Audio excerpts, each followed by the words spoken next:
ao Sistema de Informações do Arquivo Nacional e ao Diretório Brasil de Arquivos, como plataformas de acesso à informação. Meu nome é Silvia de Moura, e aqui ao meu lado está Cristina Ruth. Nós trabalhamos juntas na mesma equipe. No caso do Sistema de Informações do Arquivo Nacional, como há muito assunto e muitas possibilidades de enfoque,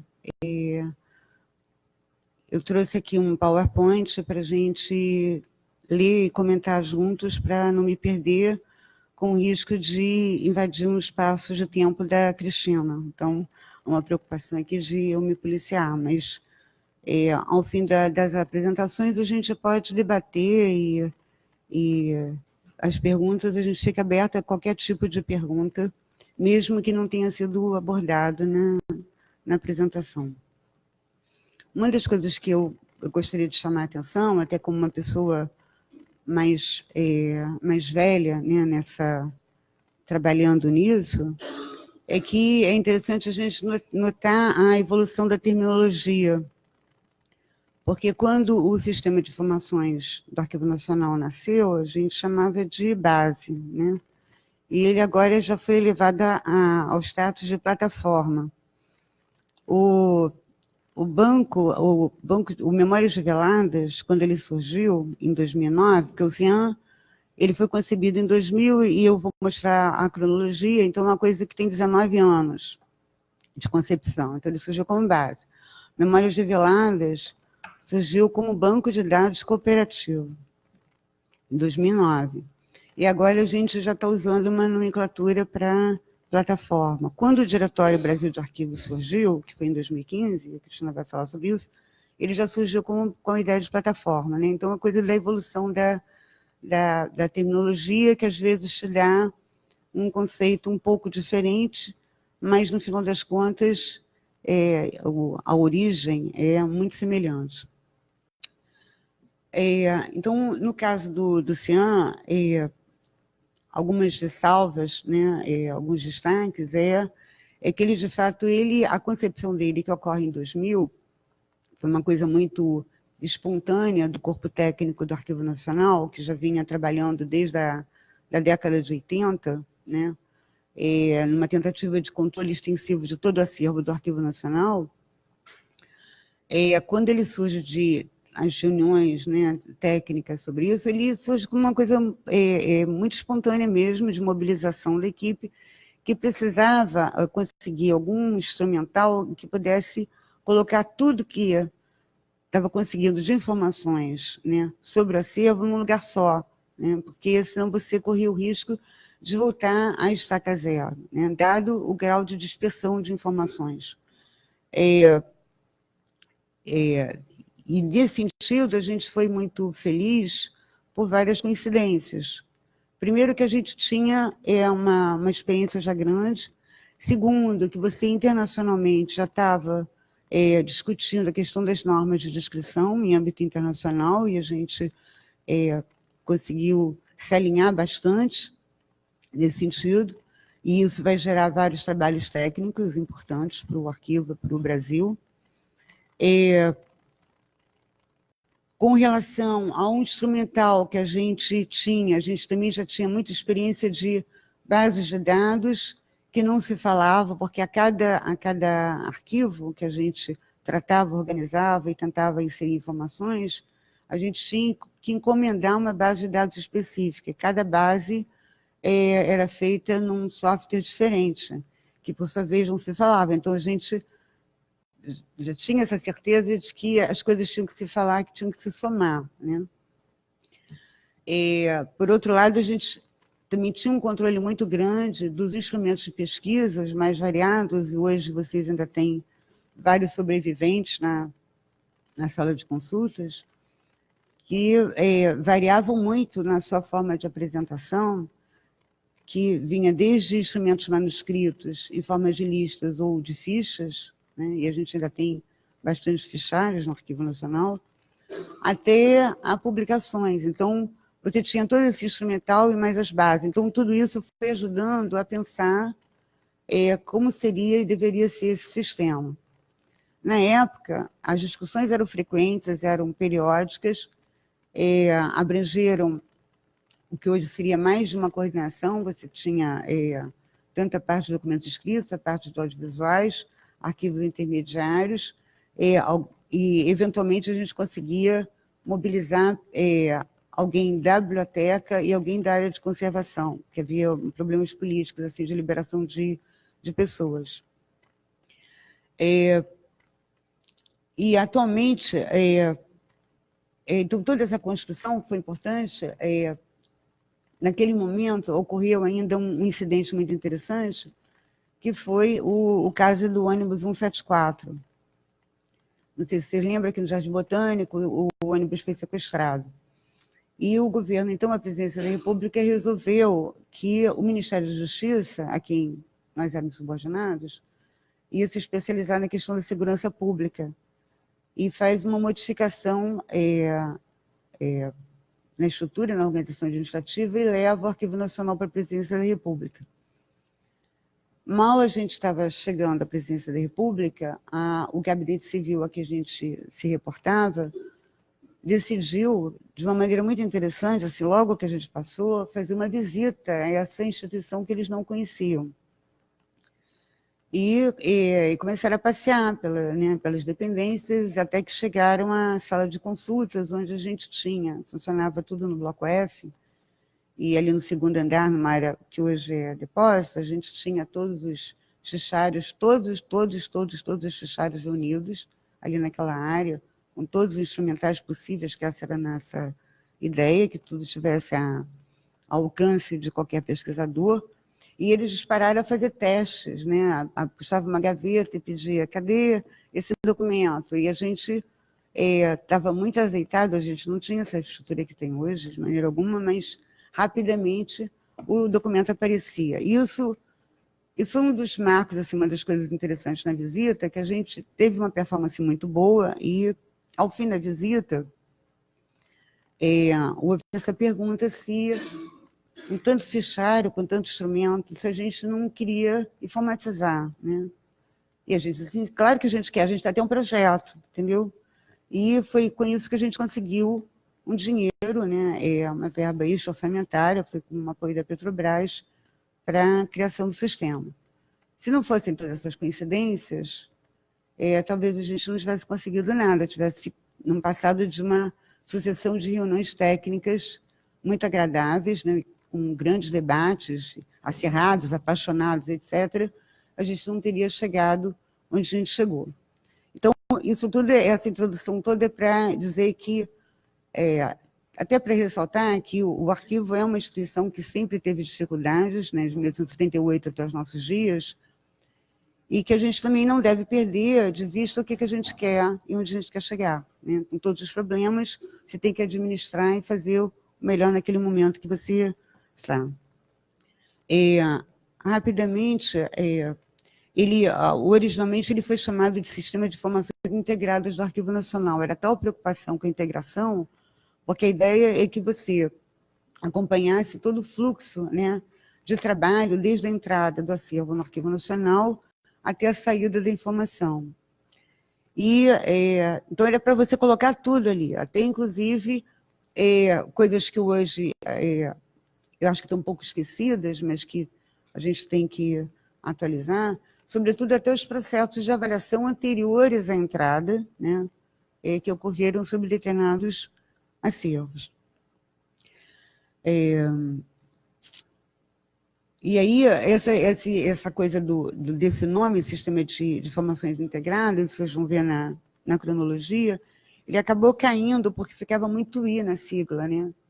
Então, abandonou-se isso, mas ele não perde essa perspectiva da integração. Outro aspecto interessante é que praticamente todas as grandes unidades do Arquivo Nacional participam do sistema. Isso é muito bom, significa que, de alguma maneira, direta ou indiretamente, a gente está contribuindo e, portanto, ele é, de fato, um patrimônio coletivo, né? Então, o produto dele é um produto coletivo. Embora estejamos aqui, assim, Silvia e Cristina, digamos, na gerência do sistema, ele é um trabalho de todo mundo, né? Todo mundo tem a sua parte aí. E outra coisa importante era chamar a atenção de que, como ele, na construção dele, ele acabou sendo um bom exemplo para essa coisa da metodologia da descrição multinível, né?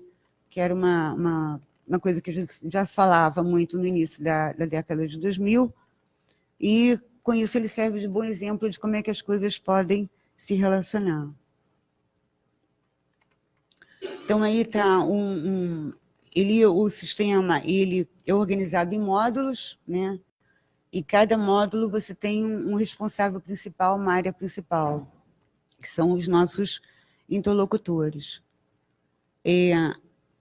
Esses módulos, a administração do SEM, por exemplo, é uma coisa cuja função é o cadastro de perfis de usuários internos. Vocês sabem que todo mundo que tem problema aqui para inserir coisas, para ver questões de tramitação, das requisições, etc., recorre a gente para atualizar esse cadastro.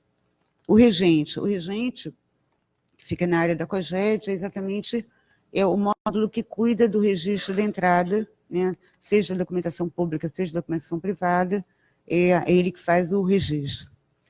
Memória da administração pública, que é uma coisa fundamental para a história administrativa dos fundos, também está na área da COGED.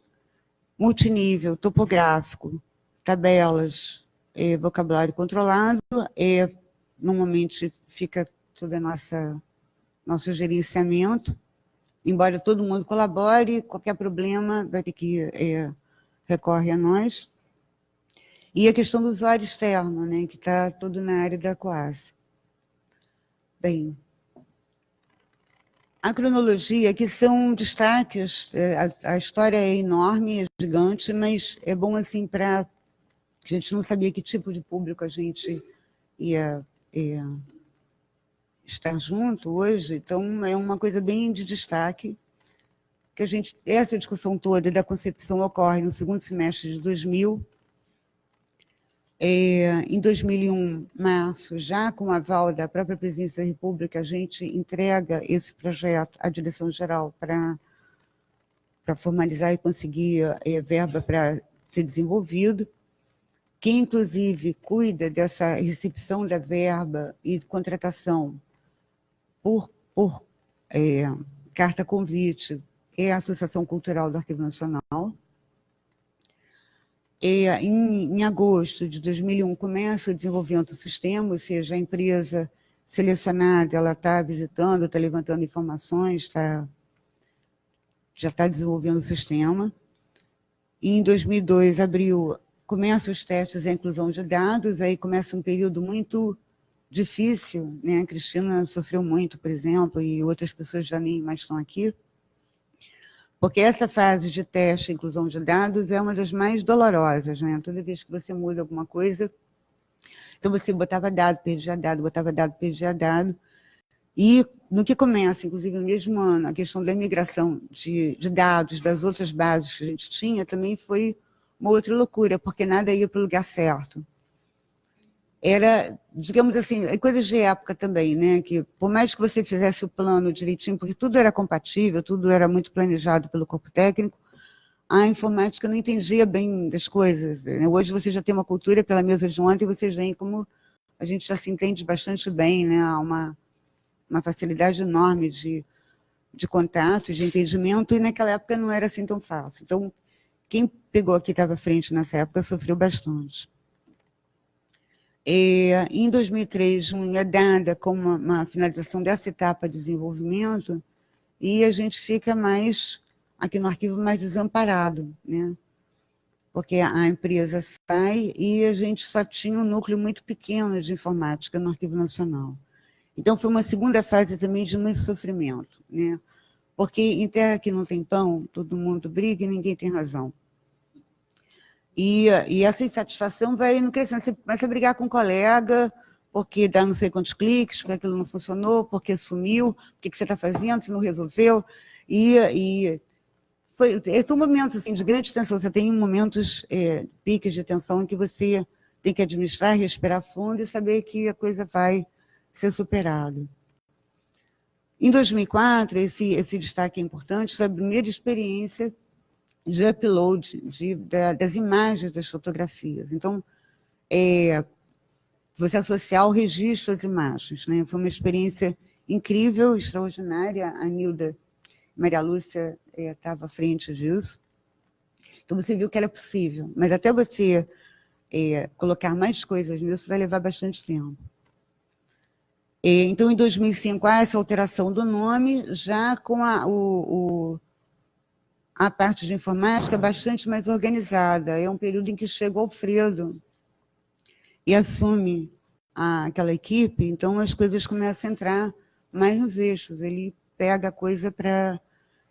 E, na época, o Alfredo, você sabe que o Alfredo não é uma pessoa muito fácil, né? Assim, mas é graças também a esse rigor do Alfredo na coordenação que a gente vai muito para frente, entendeu? Você tem, sabe, ele dizia não quando não ia fazer determinadas coisas, e dizia sim quando ia encarar, e as coisas vão entrando nos eixos e as reclamações vão diminuindo também, entendeu? Vão ficando bem mais localizadas.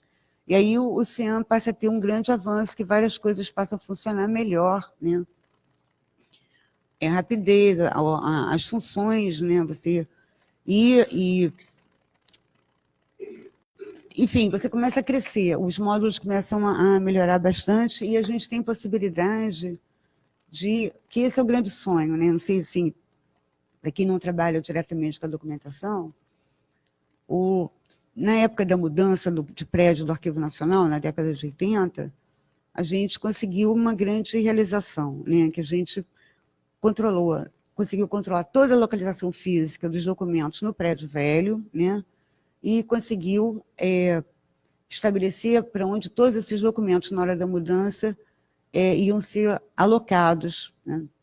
Então, cada coisa que vinha de lá já caía no lugar certo aqui. Então, a gente conseguiu reunir um topográfico totalmente atualizado sobre todo o acervo, em toda a localização. Então, o sonho da gente era, desde o início, desde a década de 2000, quando a gente estava, do início do ano 2000, quando a gente estava concebendo, era que você pudesse colocar todo o topográfico no sistema. Por quê? O objetivo é você, cada dia, tornar mais independente a pesquisa e o próprio atendimento, né? Você tendo tudo no sistema, você clica uma requisição de documentos, já tem a localização física, você pega rapidamente. Pronto, a gente ainda está longe de chegar a isso, mas estamos mais perto do que nunca. Então, houve, em 2005, já na gestão Alfredo, uma grande alimentação do topográfico. Em seguida, a gente vai ter uma baixa, né? Só para lembrar, porque algumas exigências que são feitas pelo Corpo de Bombeiros, você tem que fazer várias modificações nos depósitos. Aí vai ser Deus nos acuda, e a gente volta a dar um passo atrás em relação ao topográfico no que diz respeito ao sistema. Mas, em 2009, você já tem a inauguração do banco de dados do Memórias Reveladas, que na realidade, é um primo do CIAN, né? Chama-se primo porque ele é um pouco mais simples, ele não contém vocabulário controlado, mas ele tem uma outra perspectiva, que é você permitir que outras entidades participem, entidades externas, né, ao arquivo, participem da inserção de dados, né? Isso também é uma experiência de vanguarda do Brasil, né? E que eu acho que é uma das coisas que também vai acabar sustentando a própria ideia do diretório que a Cristina vai falar. Em 2009 ainda, já aquele mecanismo do upload de 2004, das fotografias, você já tem procedimentos mais rápidos, e você também tem, nesse contexto, o avanço do programa, do projeto AN Digital. Então, com essa organização que você começa a ter no âmbito do repositório, você começa a ter muito mais facilidade para a associação de imagens aos registros. Mas veja, a gente já está falando aqui em 2009 de 1 a 1. Quem sabe, quem conhece as relações de vapores, Porto do Rio de Janeiro, que é uma quantidade gigante de dossiês, vocês imaginam como é que foi você associar 1 a 1. Eu dou um exemplo, foram várias coisas que são feitas upload. Então, quando você está fazendo upload, você não está fazendo outra coisa, você só está botando aquilo ali, entendeu? Então, é uma coisa assim, o técnico já está organizando milhões de fundos naquele momento, naquelas horas, naqueles dias, naquelas semanas, você está só no upload. Mas isso já foi muito bom, porque essa associação, quanto mais coisas você associa aos registros, você libera também as salas de consultas do atendimento presencial, porque você escolhendo determinada, você tem muita demanda, é o caso das relações de apoios, por exemplo, as pessoas já podem de casa, já podem olhar e procurar, né, o que elas querem. Essa ideia, e aí, à medida que o programa do repositório vai avançando, mas a própria informática vai procurando novas soluções para que você não tenha que ficar só numa mera operação manual, né? Isso vai aparecer mais adiante, vocês vão ver. Aí, em 2013, também ia ser um outro desafio, porque os filmes da prisão da Agência Nacional, que eram colocadas no Zappings, né, que é um outro portal de fora, externo, era assim quase uma ciumeira, uma inveja, porque a gente consegue colocar lá e não consegue colocar no Cian. Por que o Cian não aceita um filme, né? Então era um desgosto profundo de todo mundo. E pelo menos conseguiu-se em 2013 colocar um link, e hoje você já tem os filmes já associados aos registros. Em 2015 e 2016, bom, essa é uma outra questão também importante, né? Você, no caso dos usuários do Arquivo Nacional, você tinha a sala de consultas presencial, você tinha o atendimento à distância no Rio de Janeiro, presencial em Brasília, atendimento em Brasília.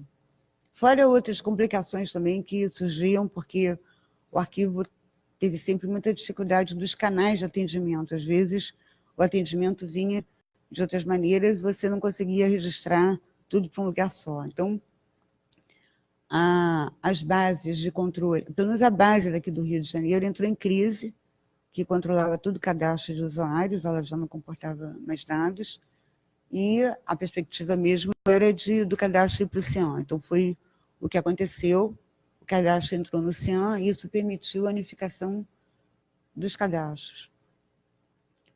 E o módulo consulta, e aí surge o módulo consulta, bem lembrado aqui pela Cristina, que você passa a poder registrar também as requisições de documentos, requisições de serviços, o trâmite. Então, nessa fase é que você tem um ganho de participação muito grande do Arquivo Nacional no sistema. Então, muitas pessoas que trabalharam ao longo dos anos alheios ao sistema passaram também a saber o que era o sistema, como é que ele funcionava, né? Então, elas passaram a contribuir mais, usar mais, conhecer mais do próprio Arquivo Nacional por meio dessa participação quase obrigatória, quase compulsória, porque elas tinham que cuidar do trâmite também das requisições.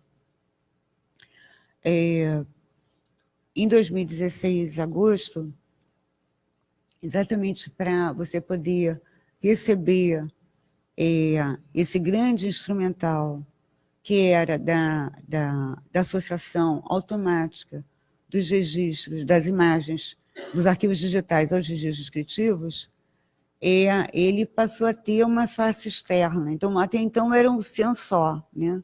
E a partir de agosto de 2016, você passou a ter a face externa do Cian. Não que ele tivesse desenvolvido em um mês, né? Na realidade, ele já vinha sendo elaborado e pensado, todo esse mecanismo da face externa, da linguagem mais ágil, da recuperação. O Thiago Luna, uma das pessoas que está aqui, que participou demais disso, que ele também deu várias soluções para outras coisas que ocorreram nesse ínterim, com relação que a gente, nessa altura, estava com uma quantidade enorme de arquivos digitais, né, na sala de consulta, e da sala de leitura virtual, tinha o Lay Space, etc, etc, e você precisava congregar isso, que estava uma loucura para você administrar, né? Então, em agosto de 2016, você inaugura essa face externa, que vai dar conta da associação automática dos arquivos digitais aos registros descritivos, e vai permitir que as pessoas remotamente acessem uma quantidade enorme, gigante já, né? claro, porque é automático, né? A associação, uma quantidade gigante de informações sobre o acervo. Com o detalhe que elas estão osserizadas. Mas, mesmo assim, nesse primeiro momento, também foi um caos. Foi outro momento, assim, agosto, quem estava em agosto de 2016, agosto, setembro, quem estava na sala de consulta, e os técnicos sofreram muito, porque até você estabilizar, né, toda vez que tem uma nova inovação, uma coisa assim, isso parece, é normal, parece que por enquanto é normal isso. É um Deus nos acolha, gente, que as coisas não funcionam direito, uma reclamação generalizada, todo mundo escrevendo telefonema, não sei o quê. Reclamações, muitas pessoas chegam a dizer palavrões. Mas aí, a partir de outubro, novembro, as coisas começam a melhorar bastante e tudo vai se acertando. Bem, em 2017, quer dizer, essa coisa do arquivo digital e do descritivo, o que se percebeu, que a Cotin avaliou muito bem, é que a ferramenta era de associação e de exposição da informação, ela não era suficientemente forte para dar conta da quantidade de coisas que a gente tinha disponível. E o arquivo também não tinha dinheiro para contratar novos serviços de aperfeiçoamento disso. Então, a Cotin, mais uma vez, se fez presente, A Cotin tem feito isso, gente, vocês precisam conhecer mais a Cotin. A Cotin, todos os momentos que você não tem dinheiro, a Cotin dá um jeito e resolve um problema desses que são problemas grandiosos. E aí, então, em 2017, você passa a ter uma ferramenta muito superior, inclusive, à que tinha sido contratada, né, antes. E é a que vocês têm hoje, que é bastante boa, com muito maior precisão de busca de palavras nos arquivos digitais. Em 2018, que eu acho que é um outro grande marco, para vocês verem como é que as coisas melhoraram, e a gente está com uma equipe Cotin muito boa. Você consegue 2 importações que são gigantes, são enormes, complicadíssimas, de dados de outras bases para o oceano, sem nenhum problema, ninguém sentiu, entendeu? Você foi para casa no dia, quando você chegou, no dia seguinte estava tudo bem, entendeu? Que é o Serviço Nacional de Informações, né? O Serviço Nacional de Informações, para quem não sabe, quando o SNI foi recolhido do Arquivo Nacional, ele foi recolhido junto com uma base que chamava, no ambiente da Space, né? Então, eles trabalhavam muito bem. A informática do Serviço Nacional de Informações era muito organizada. Tem informações no próprio acervo sobre isso. Vocês pegarem, vocês podem acompanhar a trajetória deles. Então, eles, para indexar os nomes, né, gente, eles estão trabalhando isso na década de 70, década de 80, década de 90, eles indexavam todos os nomes presentes em todos os documentos, né? Tem uma quantidade de registros enormes, não são só as nossas descrições abreviadas, não, eles indexavam tudo isso. E a ideia era essa, que você trouxesse tudo que estava descrito em The Space, como estava descrito, né, trazer para cá, porque você, além dos nomes, você tem outros códigos que são indicadores de várias coisas, né, de tramitação, circulação da informação, etc. E o pessoal da Cotin conseguiu dar um jeito de trazer tudo isso para si, e ninguém percebeu, só percebeu na hora que vai pesquisar.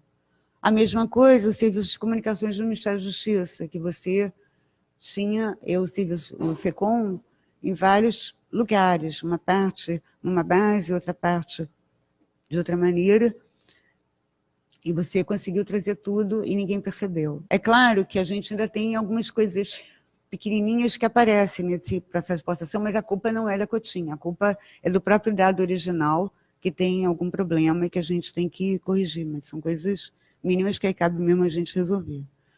O outro marco em 2018, e que isso deve acontecer em Cian, mas aconteceu em memórias reveladas, como teste, que é, nessas modalidades de pesquisa, nessa altura a gente está no centro externo com algumas modalidades de pesquisa principais e outras auxiliares, né? Então, você tinha, como desde o início, você tem a pesquisa multinível, né, que você acompanha toda a estrutura de organização do acervo, a pesquisa livre, a pesquisa avançada, que é uma coisa super importante para determinado tipo de informação que você esteja querendo. Se você está procurando, por exemplo, todos os mapas sobre um determinado assunto, de determinado período, você pode trabalhar com aquilo. A pesquisa digital, né, que entrou a partir de 2016. Só que isso tudo está meio assim separado. Você, às vezes, é obrigada... Isso o público, às vezes, não sabe, mas a gente sabe que, né, e por isso que a gente vai evoluindo. Você, para ter certeza de que o Cian está respondendo, está te dando o que tem naquele momento, você tem que fazer 2 tipos de pesquisa, né? Uma pesquisa livre e uma pesquisa digital, por exemplo. Aí você, com isso, você faz uma interseção e vê aquilo que te interessa. Então, em novembro de 2018, uma nova ferramenta, também criada pela Cotim, foi juntar exatamente a pesquisa digital com a pesquisa livre, né, esse tipo de resultado. Então, ela varre os descritivos e varre os conteúdos dos arquivos digitais. Isso entra em teste no Memórias Veladas, deu certo, é um sucesso maravilhoso. E, na primeira oportunidade, entrará em Cian. A gente achava até que ia entrar no primeiro semestre, já não sei, porque o pessoal da Cotim está muito assoberbado, então a gente tem que ter paciência. E, agora, o sucesso, acho que das últimas semanas, eu estou verdadeiramente apaixonada, o novo relatório do topográfico. O topográfico tem muitos problemas, é um módulo que tem problemas, ele é muito demorado para você configurar, você tem que configurar os depósitos, aí isso demora. É bem aquele tipo, a história do upload, né? Mas um problema sério é que depois que você fez botou todos esses dados lá, você não estava conseguindo um bom relatório, corpo técnico interno, isso não é para público externo não, mas o interno não estava tendo um bom relatório para fazer essa conjugação que a gente faz nas nossas planilhas manuais, assim, manuscritas, né? E a Cotim conseguiu desenvolver um relatório, depois vou mostrar quando acabar aqui, eu vou mostrar para vocês como é que ele ficou bonitinho. Porque tem muita gente que não acessa internamente, então, mais às vezes, o público que trabalha diretamente com a documentação vai ver, mas é importante que todo mundo saiba que a gente está com um ótimo relatório e que isso vai gerar vários reflexos na própria pesquisa por notação, etc., que são uma das modalidades auxiliares disponíveis em Cian. Então, daqui a pouco eu volto a ele, mas então está prevista essa incorporação da pesquisa livre, que é testada em MR, e ali, a título de exemplo, está prevista também, ainda para esse ano, algumas importações. Uma delas é do mesmo estilo que a gente fez o Serviço Nacional de Informações e a Secretaria de Assuntos Estratégicos, que é o órgão sucessor do SNI. Então, essas coisas estão preparadas, só que cada importação, às vezes, nesses casos, você tem que fazer vários preparos, não só a área de informática, como o corpo técnico. Então, depois de tudo preparado, você faz um teste e depois importa, né? Agora, Luiz, vê se você consegue, aí nessa pastinha mesmo, saindo do PowerPoint, fecha o arquivo aí, tem duas...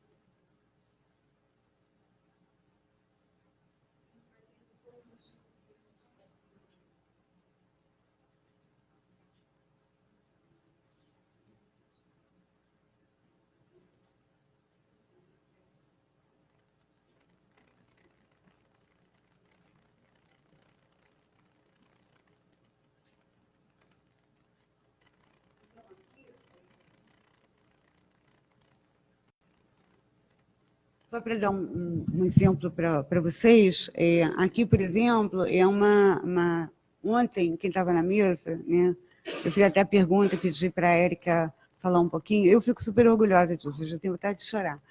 Eu acho lindo isso, gente, eu acho lindo. O que é isso? É uma tabela de equivalência que acompanha toda a trajetória, né, do código do documento dentro do Arquivo Nacional, né? Quer dizer, você pega lá desde o DSpace e vai trazendo, nesse caso a gente está trabalhando com derivadas, são as imagens, né? Então você está construindo essas tabelas assim. Essa é a genialidade de Érica e Alfredo, né, que estão trabalhando com isso. É claro que a gente colabora muito, por exemplo, nesse caso aí do SAI, vocês estão vendo aquela coluna ali amarela, quando você olha o DSpace, ele estava com toda uma codificação que era distinta do padrão do próprio documentação dentro do DSpace, da Secretaria de Assuntos Estratégicos. Então, a gente teve que, foi a Cristina, inclusive, que fez uma parte desse trabalho, recolhendo todo o código original de cada documento para construir essa tabela, para poder correlacionar a um outro tipo de codificação que havia em DSpace, para a gente chegar lá no final. Isso coincidir com o registro em Cian, entendeu? Que vai entrar. Então, a gente vai trazer a descrição, né? Enquanto isso, a imagem está sendo toda correlacionada para tudo dar certo, né? Então, é uma infinidade. Aí está a tabela inteira, eu não sei quando ela termina, mas é uma coisa muito grande. E é só uma parte, tá? É só uma seção do Fundo de Secretaria de Assuntos Estratégicos. Agora, tem uma outra coisa que eu queria mostrar, o relatório da...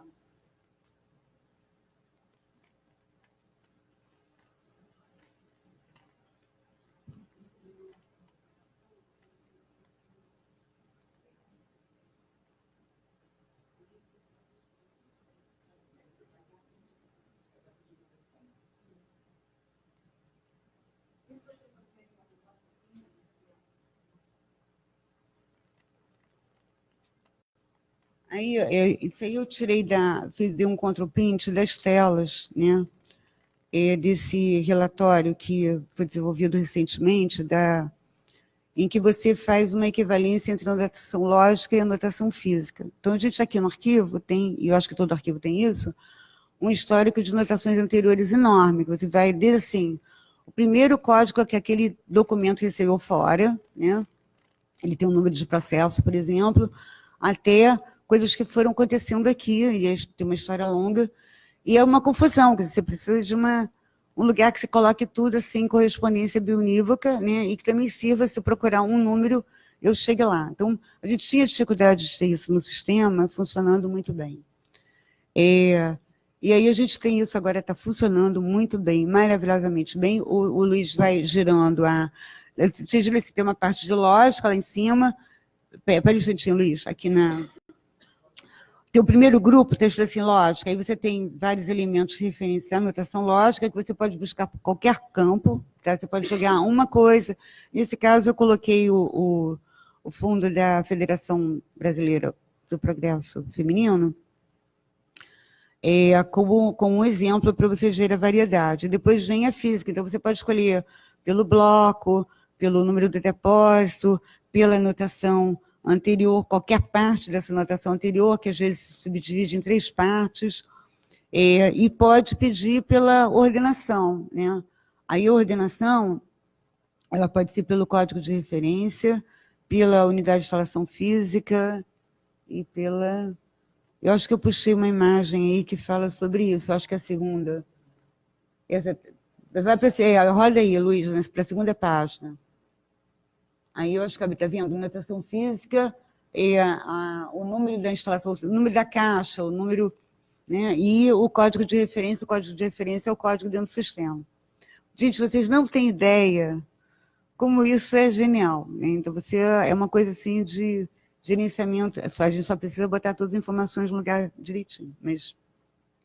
E aí vai descendo, que eu vou ampliar uma outra imagem para vocês verem como é uma coisa também tão complexa quanto aquela tabela que a gente mostrou da SAI, né? São várias conjugações, e vocês olhando ali, então, a primeira coluna tem uma lente, depois tem um código de referência do fundo, depois vem um código de referência específico do documento. Na quarta coluna, vocês têm várias linhas ali. Ali, aquelas linhas são de notações anteriores, né? Então, cada uma corresponde a um momento, uma determinada coisa, mas é o mesmo documento, entendeu?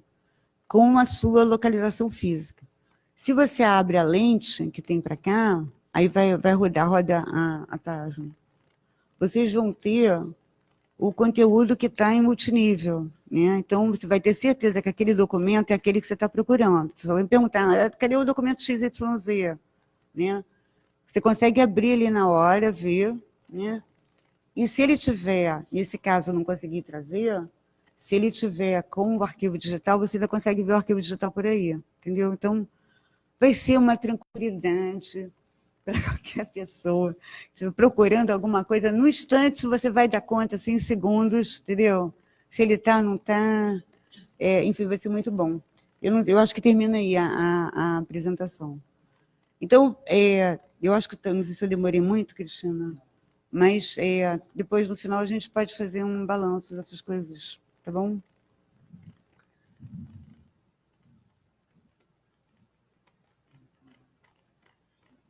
Eu esqueci de comentar uma coisa. Aquele no PowerPoint, aí nesse daí, você está vendo, eu trouxe também no PowerPoint, trouxe coisas sobre números do CIAN, eu me perdi. Tem números do CIAN que as pessoas às vezes não conhecem. Quantitativo de fundos, quantitativo de fundos que estão digitalizados, acessíveis remotamente. Isso tudo são dados de 24 de abril, né? Publicados com representante digital, digitais acessíveis, dispondo ou não de descritivos, que isso também é uma coisa interessante. A gente tem a pesquisa digital independente, então você pode ter um quantitativo enorme de coisas que ainda não estão descritas, não estão contextualizadas dentro do fundo em todos os seus níveis.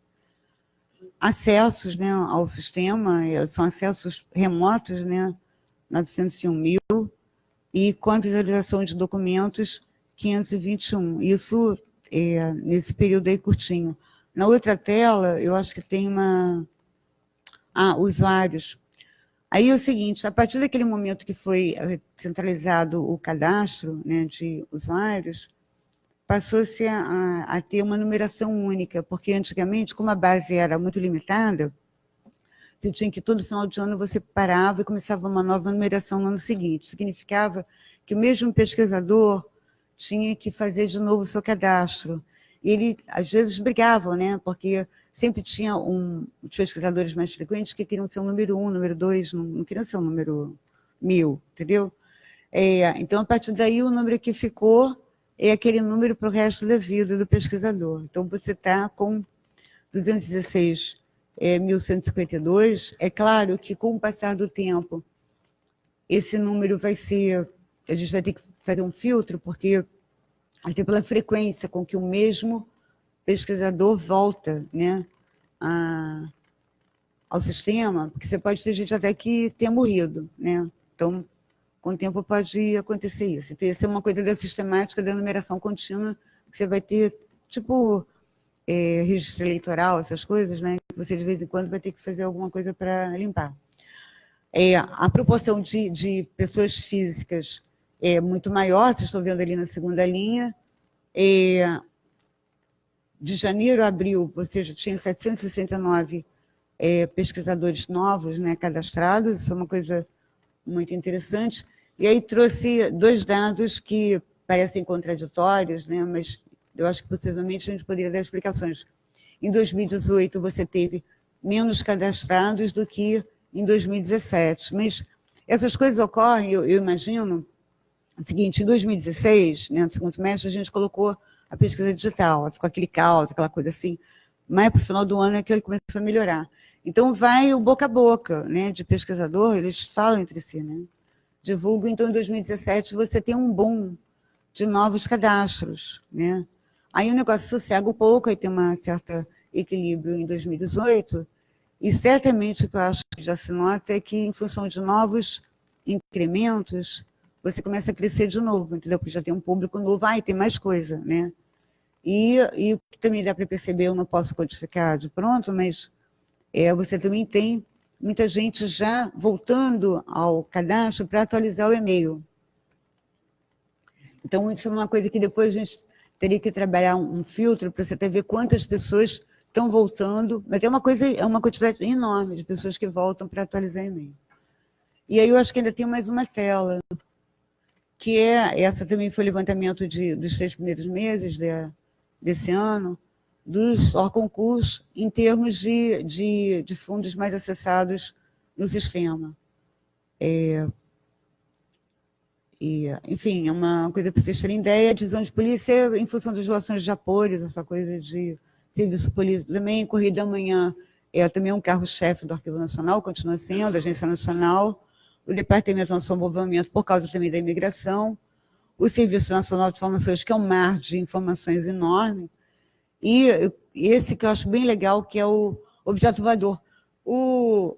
Esse acervo dos discos voadores, ele é muito pequeno, ele é feio, mas ele é sim, um chamariz desgraçado, ele é muito interessante, porque toda hora você tem uma leva nova e ele é requentado assim, na mídia, né, na internet. Então, ele continua sendo um carro-chefe desde a primeira hora. Enfim, aí, logo em seguida, a gente também tem coisas muito interessantes que são os registros civis, né? Isso aí também se tornou uma coisa, quase um roteiro fundamental, as pessoas irem ao CIAM para procurar coisas sobre registros civis.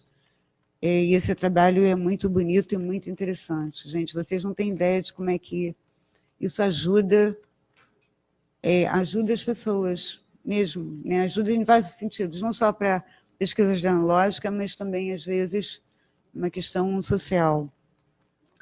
E aí as nossas fotografias avulsas, que lá em 2004 você tem as imagens, elas estão ali também. Veja que mantém também um público bom, né? Não é? Em 3 meses, tem coisa de 3 meses, mas é isso. Eu acho que não tem mais nada, não. Tá? Passando aqui para a Cristina.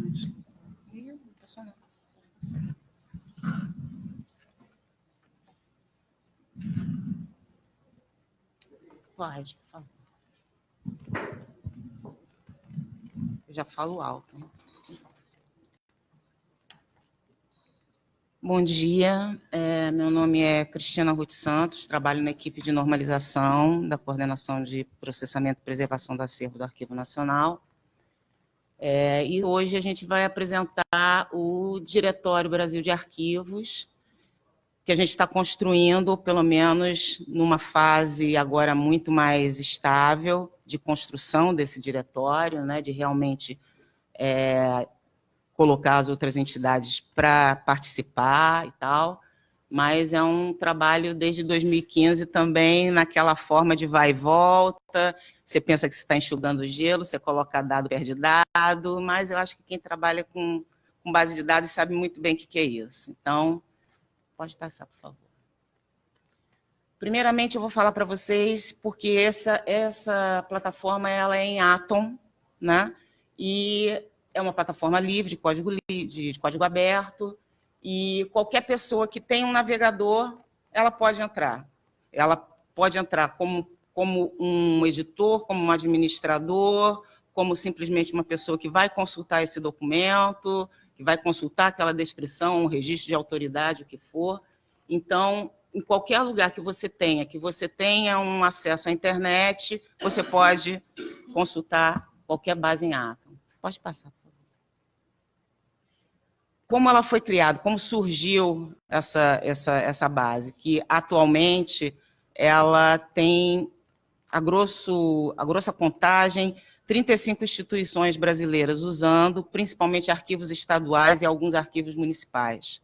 Então, isso para arquivos que não têm como ter dinheiro para bancar um software proprietário, para poder ter toda uma manutenção, e uma coisa está sendo muito mais utilizado. Alguns órgãos federais também já possuem o Atom Tribunal. A primeira iniciativa foi até da própria Fiocruz, que até melhorou em muitos aspectos o Atom, um dos primeiros Atoms 1.3. Então, ele foi originalmente criado com a ajuda do Conselho Internacional, porque ele abrange as normas internacionais de descrição.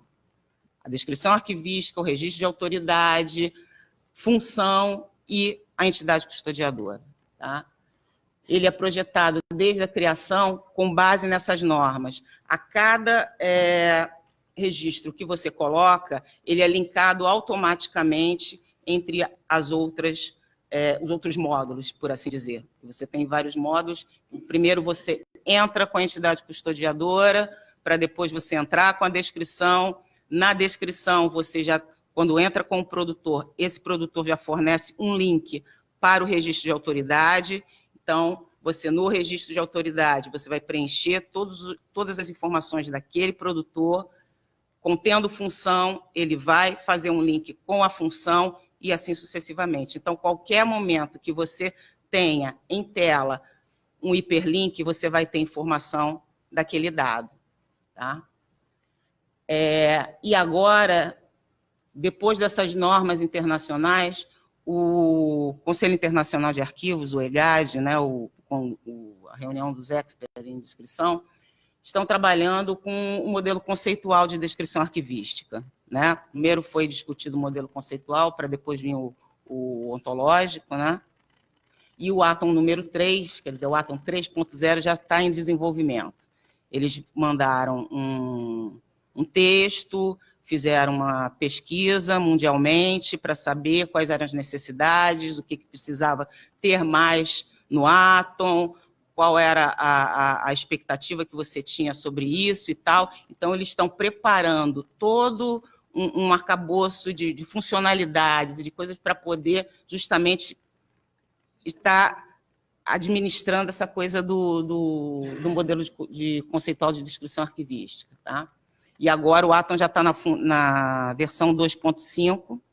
A gente aqui no diretório trabalha com a 2.4, até pegando um gancho do que a Silvia falou, toda mudança quando era uma mudança de funcionalidade no CIAM ou quando era a criação de um módulo no CIAM, você pode comparar isso também na questão do Atom. Quando você tem uma instalação nova, quando você tem um upgrade, sempre tem problemas. Então, é preferível passar essa fase de problemas para você poder instalar uma versão estável. Porque tem muita coisa, eu faço parte da lista de discussão do Atom, então, logo quando sai, a primeira coisa é, instala rápido, novo, que está com muita coisa nova e muita coisa já preparando para esse Atom 3. Depois até eu falo um pouquinho mais sobre ele. E é preferível você fazer essa instalação quando as coisas já estiverem mais estáveis, para que você não tenha perda de informação. Na hora que você faz a exportação dos dados, pode dar algum problema, pode ter alguma coisa errada, e aí é um trabalho perdido e não vale a pena. Tá? Ele é flexível, porque ele atende a cada entidade custodiadora, permite o acesso de uma entidade aos seus documentos, como permite um acesso de múltiplas entidades. Na hora que você faz a configuração dele, ele tem uma caixinha que diz, você quer para uma entidade, para uma instituição arquivística ou para várias instituições arquivísticas. Aqui a gente está trabalhando com várias instituições arquivísticas, cada um é responsável pelos seus dados, pela atualização deles, seja via importação, via exportação, ou a própria inserção propriamente dita. Pode passar. Agora, o diretório. Né? O diretório é exatamente isso, é uma plataforma de informações sobre entidades custodiadoras de arquivos públicos e privados, aberto à consulta no Brasil. Uma das coisas que é o nosso ponto básico é que ela seja sempre acessível. Você pode ter algumas possibilidades de restrição, como está em fase de organização, está em fase de descrição e tal, não sei o quê, mas é aquela coisa, no momento em que a entidade é cadastrada, no momento em que ela disponibiliza os seus acervos, todos eles têm que ser dado acesso. Você não pode ter, não, é sensível, é isso, não. Isso é uma das coisas mais importantes. E a gente pretende, aliás, já está fazendo isso, reunir numa única plataforma, né, esses trabalhos interinstitucionais passados, presentes e futuros. A gente vai recuperar muitas entidades custodiadoras do Guia de África, que é um grande trabalho do Arquivo Nacional de 88. Né? Os presentes, memórias reveladas, a gente já tem as entidades lá. E futuros, porque o DIBRARC, fundamentalmente, nesse momento, ele trabalha com temas. A entidade vai se aliar ao diretório através de temas. Acredito eu que daqui a algum tempo isso não vai haver mais necessidade, porque você quer justamente reunir essas instituições. Então, se eu não tenho documentação de imigração, eu não posso entrar no diretório? Não, você pode. Então, não vamos restringir para isso. Mas, nesse primeiro momento, para que ele se consolide, a gente dividiu isso em temas com a participação do Arquivo Nacional. Tá? Então, o que ele pretende realmente, o diretório? Né? Atualizar esses projetos de caráter censitário e informacional, né? Sejam guias, centros de referência, censo-guia, ligado a essas linhas temáticas no primeiro momento, tá? Onde você vai partilhar a mesma estrutura de informação, ou seja, como a gente chama aqui muito internamente no nosso nível 1, é o fundo e coleção.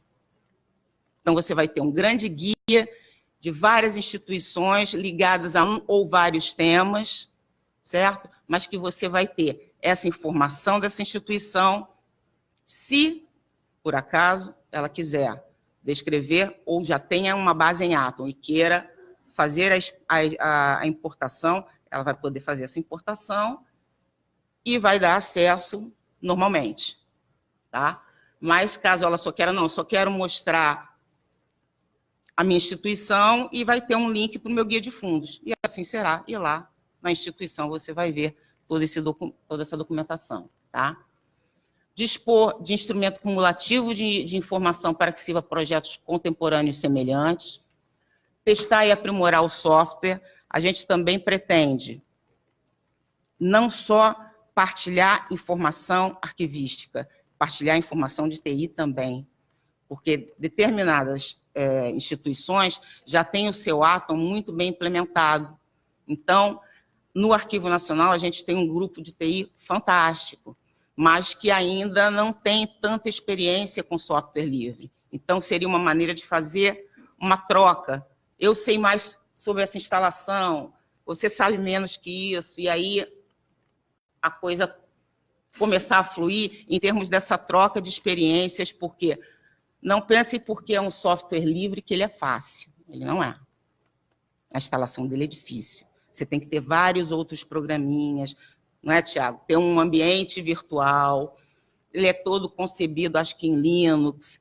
É uma coisa que não é fácil. Infelizmente, num primeiro momento lá, ainda nesse século, mas lá atrás, eu tentei instalar um no meu computador. Ele foi. Não sobreviveu, mas ele foi. O computador e o programa. Né? Ele não aguentou. Então, você pensa que é aquela coisa, faça o download, que na página está lindo, né? A arquivemática, Atom, faça o download. Você faz o download. Você está pensando que é o próximo?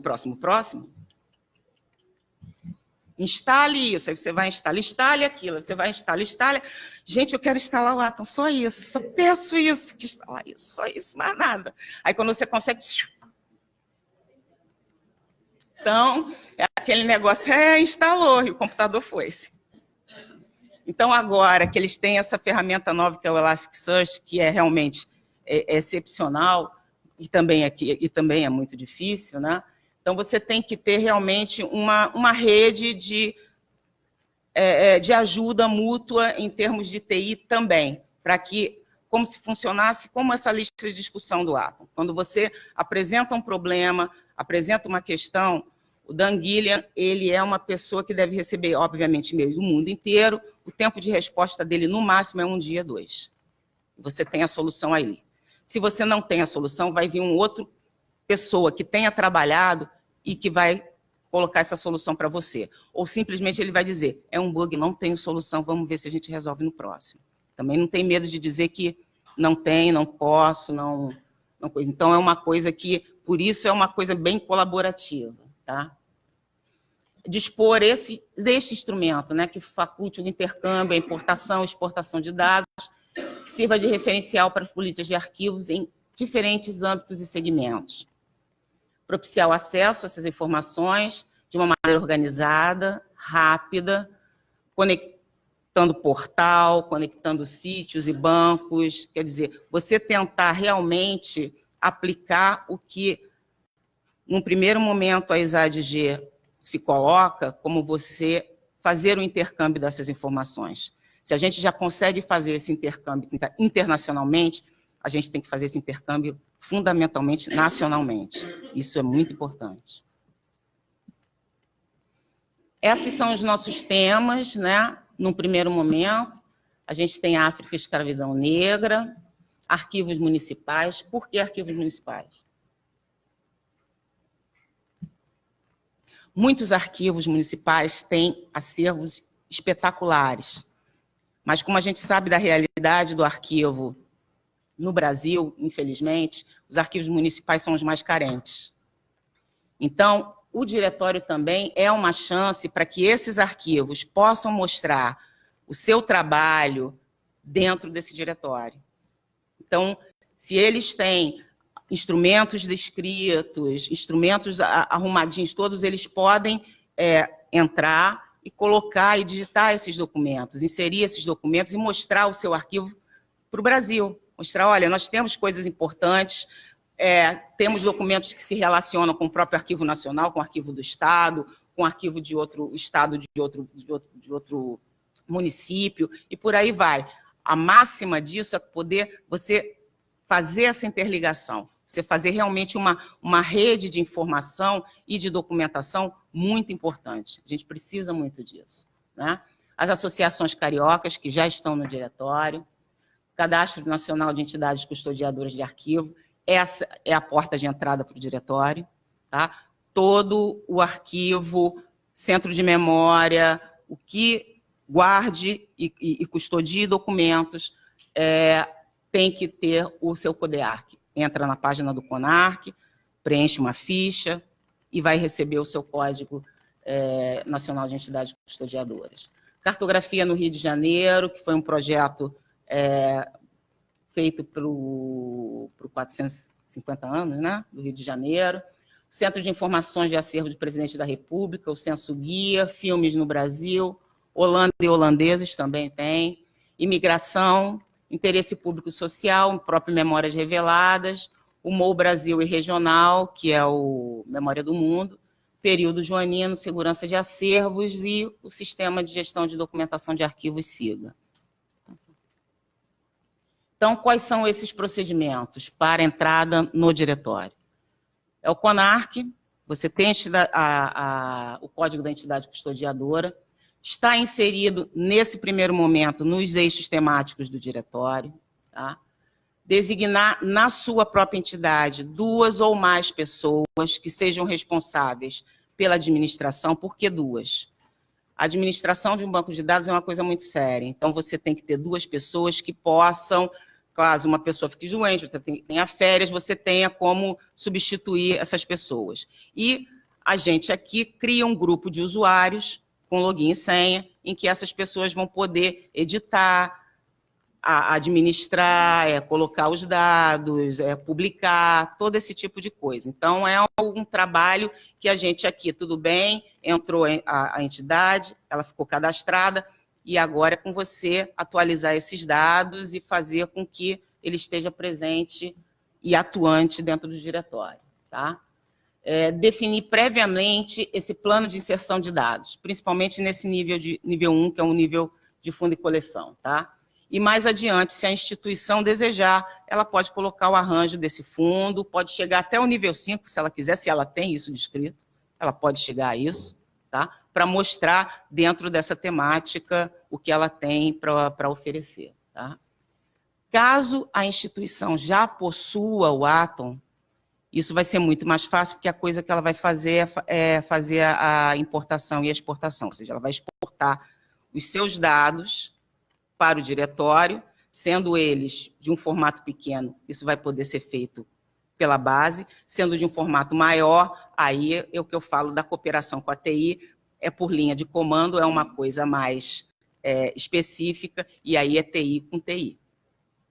É a da instituição com a outra, e aí os dados vão entrar direitinho, sem problema nenhum de migração, porque, como a Silvia falou antes, eu vivi a época das migrações e dos testes aqui no CIAN, e Érica viu uma parte disso aqui nessa mesma sala, eram embates assim calorosos, para não dizer um pouco mais, e a coisa não era fácil, não era fácil. E conseguiu ser superado.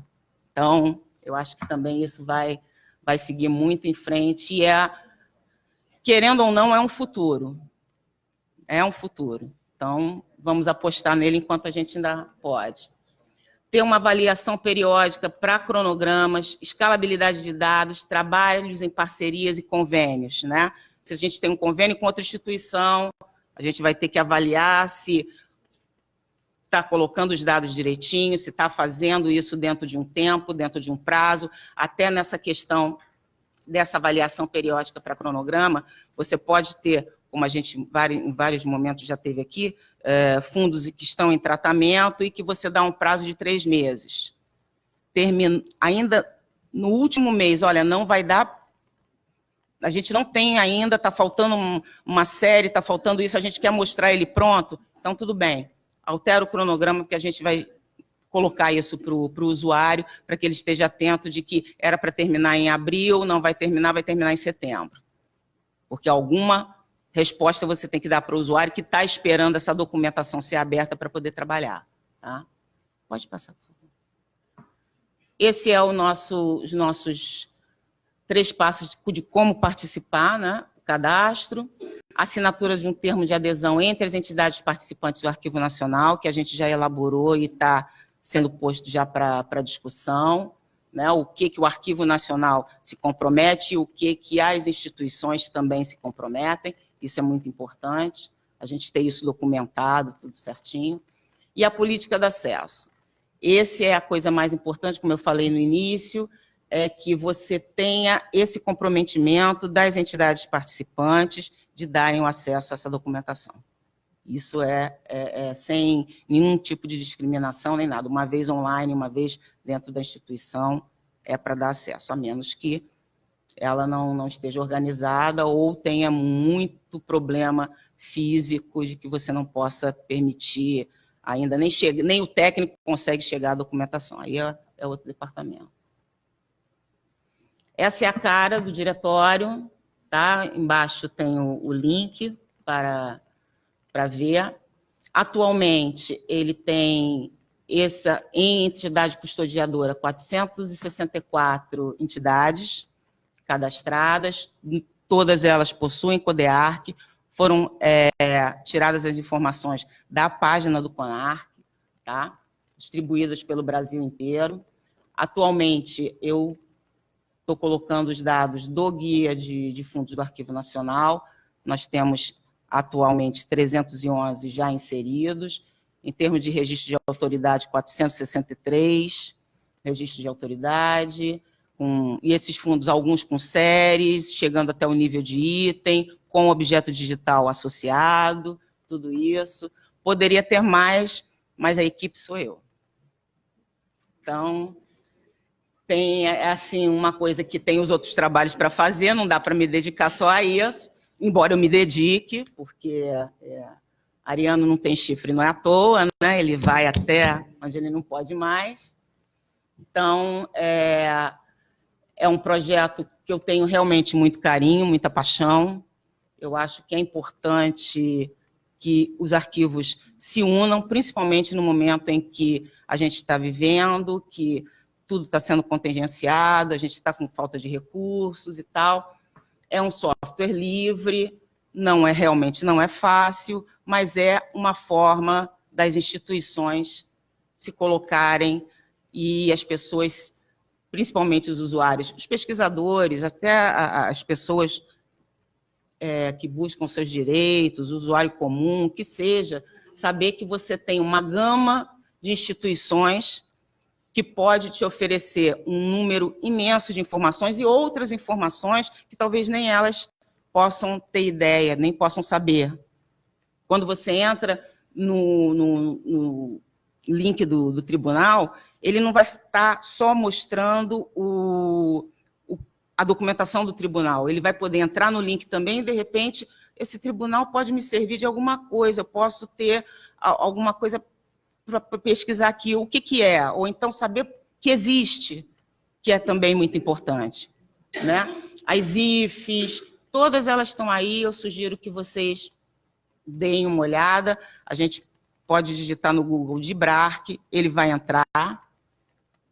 E eu espero que vocês se divirtam como eu também me divirto. É trabalho pra caramba, às vezes a gente sai sem um braço, bota o gelo no ombro, mas vale a pena. No final das contas, sempre vale a pena.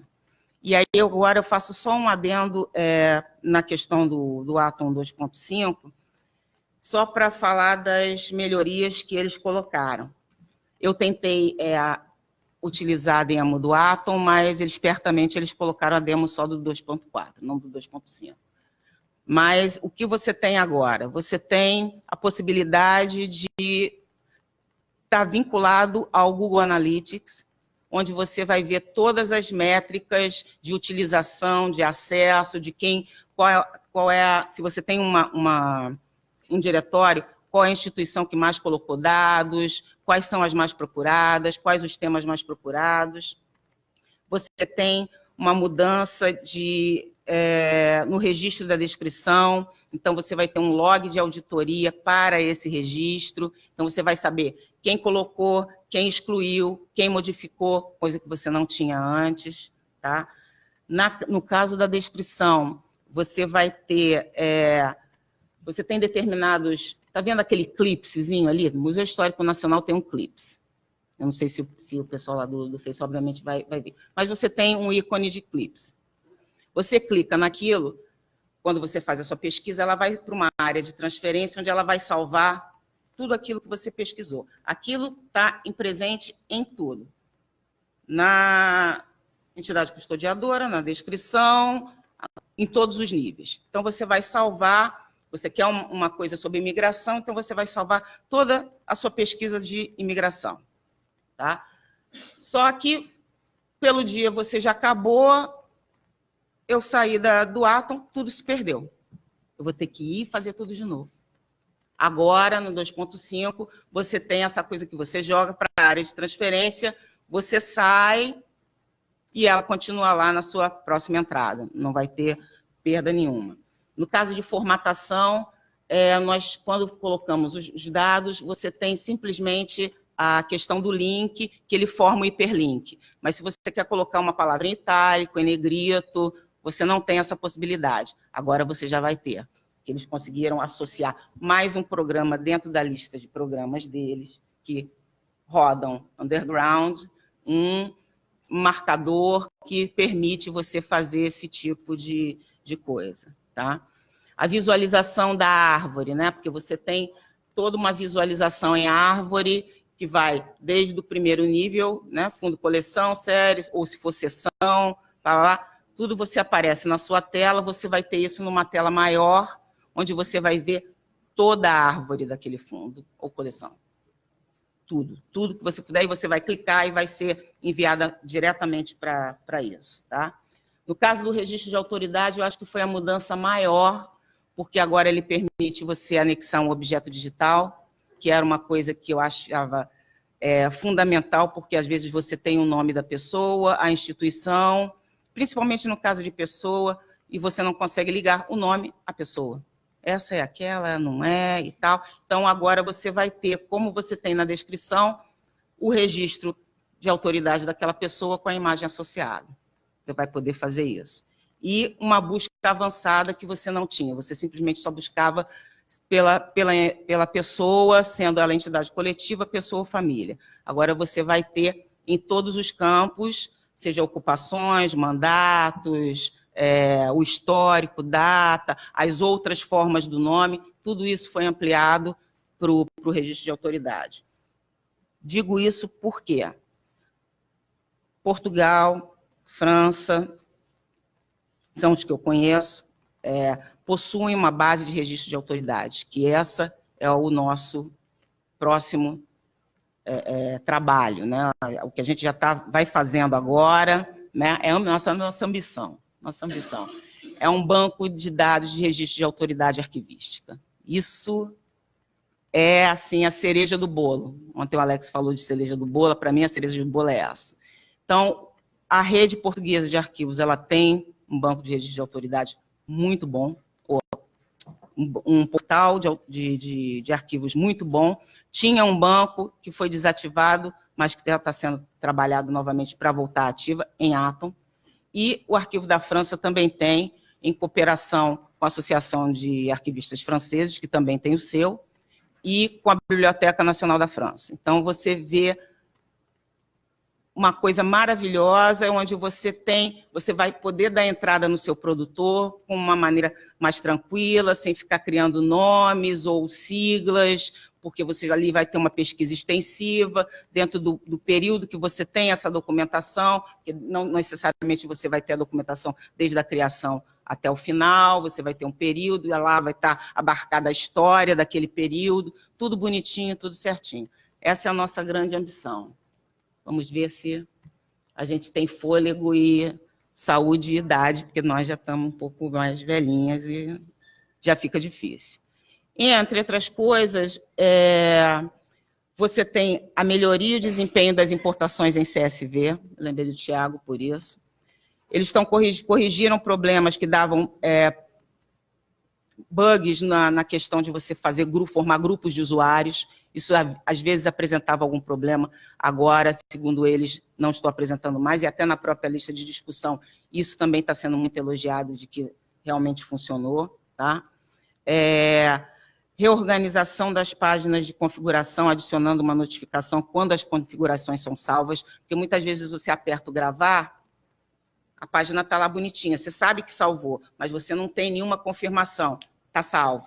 Você só tem uma confirmação de que deu errado, que é o famoso erro 500. Você vê o erro 500, você já sabia.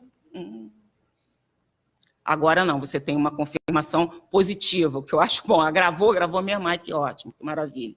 Né? Mas até que essas melhorias, até que esse banco de dados esteja estável, é preciso sempre ter muita calma, principalmente com relação ao Atom, e acho que a qualquer tipo de banco de dados, a qualquer tipo de uma nova funcionalidade, ela tem que ser testada à exaustão. Não tem essa coisa de ser fácil, é tranquilo, ir daqui, ir para lá. É uma coisa que, em muitos momentos, você vai pensar que você está enxugando gelo, e está mesmo enxugando gelo, até que uma hora esse gelo deixa de ser enxuto e você consegue fazer um produto. Você consegue ter efetivamente uma coisa pronta, uma coisa de fácil inserção, uma coisa de fácil visualização, onde você não tenha que ser tanto a pessoa que conhece como quem não conhece, poder trabalhar nisso, poder usufruir disso. Tá?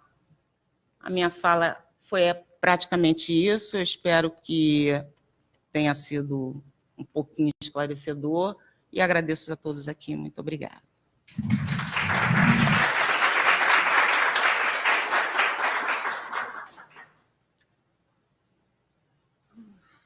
Alguém tem alguma pergunta? Alguém tem? Pode perguntar, pode comentar, pode criticar, pode sugerir.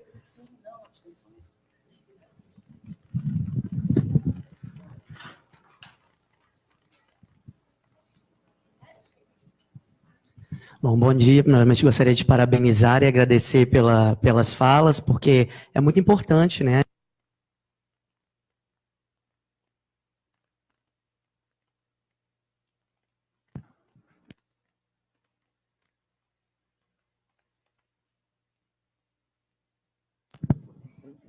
Vou segurar.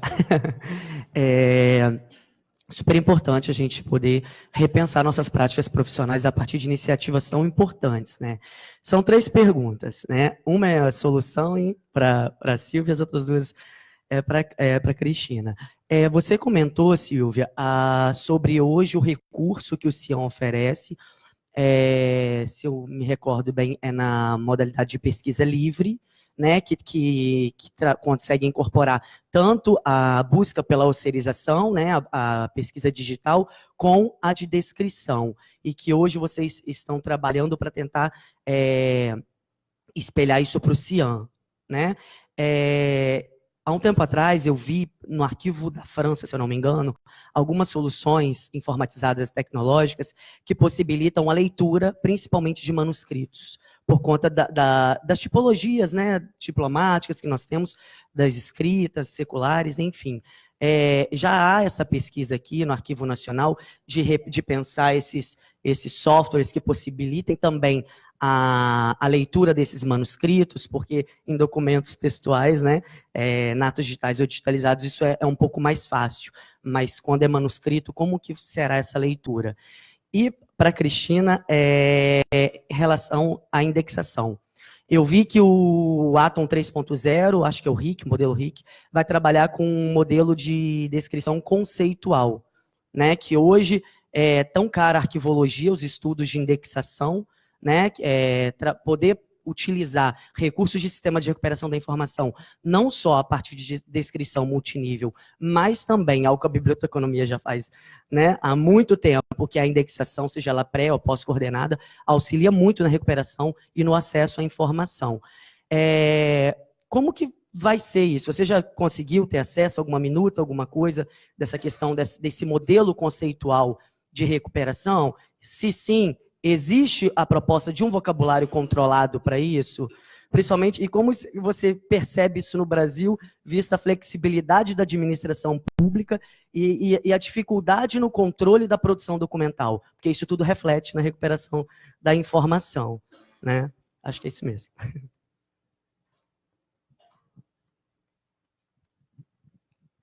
Tyron, com relação aos manuscritos, há vontade, né? O que eu posso dizer assim, há vontade, e há os adeptos da tentativa disso, mas a gente não teve tempo ainda de se dedicar, né, a testes.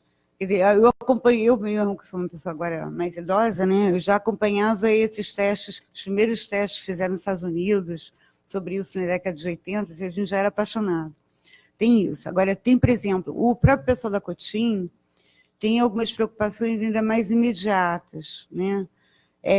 Como, por exemplo, você transformar som, né, em alguma coisa de texto para você poder varrer melhor o som, as coisas do som, né? E a gente, de fato, tem que ampliar ainda. Quer dizer, você já tem softwares muito mais fáceis de fazer essas coisas para poder ampliar. Então, eu acho que essa seria uma primeira fase, para depois a gente ir calmamente tentando trabalhar os manuscritos, entendeu? Eu acho que a gente chega lá, ou alguém vai chegar lá, mas tem que prosseguir, tá? E com relação à pesquisa livre, é isso mesmo. Em Memórias Reveladas, você está com uma pesquisa livre que dá os dois resultados simultaneamente, né? Faz a interseção e te dá lá. Se, por exemplo, não tiver o registro descritivo, só vai te dar uma opção, vai ser a pesquisa digital, mas se tiver as duas, vão estar as duas disponíveis. E a gente espera que isso coloque no CIAM, porque vai dar muito menos trabalho e mais consistência no resultado. Tyron, tem um texto que saiu, ele foi publicado em setembro de 2018, mas ele só teve a saída dele agora, porque foi criada uma Fundação Atom, e essa Fundação Atom é que vai se encarregar de trabalhar toda essa questão desse modelo conceitual. Está dividido em 4, se não me engano, ou 5 grandes firmas, que eles foram extremamente bem organizados para fazer, uma que é especialista apenas em migração, outra que é especialista em web design, a própria Artefatual, que vai entrar com Atom, evidentemente, uma especialista em Linked Data, que é essa que vai ser a grande premissa do Atom 3, né? E a questão da indexação, ela é fundamentalmente dentro do Atom feita pela taxonomia. Quando você é o administrador desse sistema e que você tem como administrar essa taxonomia, ali você tem a base técnica de toda a plataforma do Atom. Ali você vai colocar todos os seus níveis de descrição, como se relacionam esses produtores, os próprios assuntos, as linhas temáticas, tudo que vai aparecer para fora, para o usuário, seja interno ou externo, vai estar baseado ali. Então, nessa questão que você está falando de vocabulários controlados e de coisa, então você tem que formalizar isso muito bem em termos institucionais e talvez um dia, quem sabe, a gente chegue a um grande tesouro nacional, um grande vocabulário arquivístico nacional. Eu espero que sim, espero que isso aconteça, até porque também, em termos, agora só pegando uma parte para o registro de autoridade, quando você falou que aqui a complexidade é maior, realmente, em termos de Europa, você tem órgãos que estão até hoje, determinadas entidades coletivas existem até hoje. Aqui a gente tem mudanças, que é um exercício espetacular dentro do ISAA, que é a norma de registro de autoridade. Você pega um exemplo que é uma FCBIA, que era a SAN, que passou a ser a CIBIA, depois FCBIA, depois não sei o quê, depois não sei o que lá. Então, você vai vendo isso, quando você mostra isso para uma pessoa de fora, ela fica, como assim? Mas não servia o mesmo propósito? Mudou o nome por quê? Então, você não tem esse tipo de coisa lá. A mesma questão em termos de vocabulário. Eles são sempre atualizados e tudo, mas você tem, de uma certa maneira, um comprometimento entre os arquivos nacionais, estou falando aqui mais especificamente do que eu conheço mais, que é o caso da França, dos arquivos nacionais, dos departamentais e dos comunais. Então, eles não deixam de ter os seus próprios vocabulários controlados, mas existe um que é sempre alimentado e atualizado nacionalmente, com base nesses insumos desses outros arquivos. Eu espero que a gente chegue a esse tipo, mas na questão específica do Atom, o que dirige o Atom é a taxonomia. E eu acho que nesse modelo 3.0 vai ter muita mudança em relação a isso. Isso com certeza, porque o texto ele fala, saiu em inglês, ele está disponível, é só vocês colocarem no Google Fundação Atom, ou Atom Foundation, e ele vai estar lá. Ele, como eu falei, teve uma pesquisa que fechou agora dia 31 de maio, onde você poderia fazer, era uma pesquisa online, para eles saberem como é que está a utilização do Atom, quantas instituições estão usando, o nível de maturidade dessas informações que estão nesse sistema, todo esse tipo de coisa para eles terem uma ideia, se você conhece Linked Data, se você já trabalhou com isso, tal, para poder, acho que, fazer um mapeamento para a construção desse novo modelo.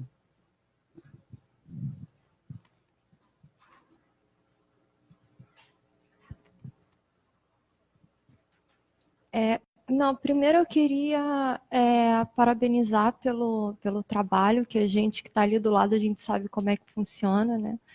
É um leão por dia que a gente mata, né?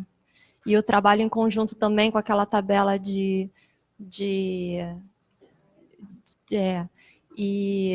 equivalência, e a gente está o tempo todo ali batendo bola, né? Isso é muito legal. Eu não sei se você falou, ou que falasse um pouco mais, né? Porque eu cheguei já tinha provavelmente passado essa parte, a questão do login no Cian, que pelo login no Cian, a gente tem, o login no Cian lhe permite levantar dados estatísticos e tudo mais, né, para a gente ver, inclusive, como é que está o desempenho do Cian, né, a pesquisa dos usuários e tudo mais. E a questão também do termo de referência, né, que quando é presencial, a pessoa vai e assina um termo, e pela base, o termo é basicamente o login. E se por acaso não tiver o login, alguma coisa do tipo, se teria uma outra forma de continuar com os dados estatísticos e como é que a gente daria acesso a esses documentos que estão online, que precisariam de termo de referência, sem um login, sem algo mais oficial, né, de acesso.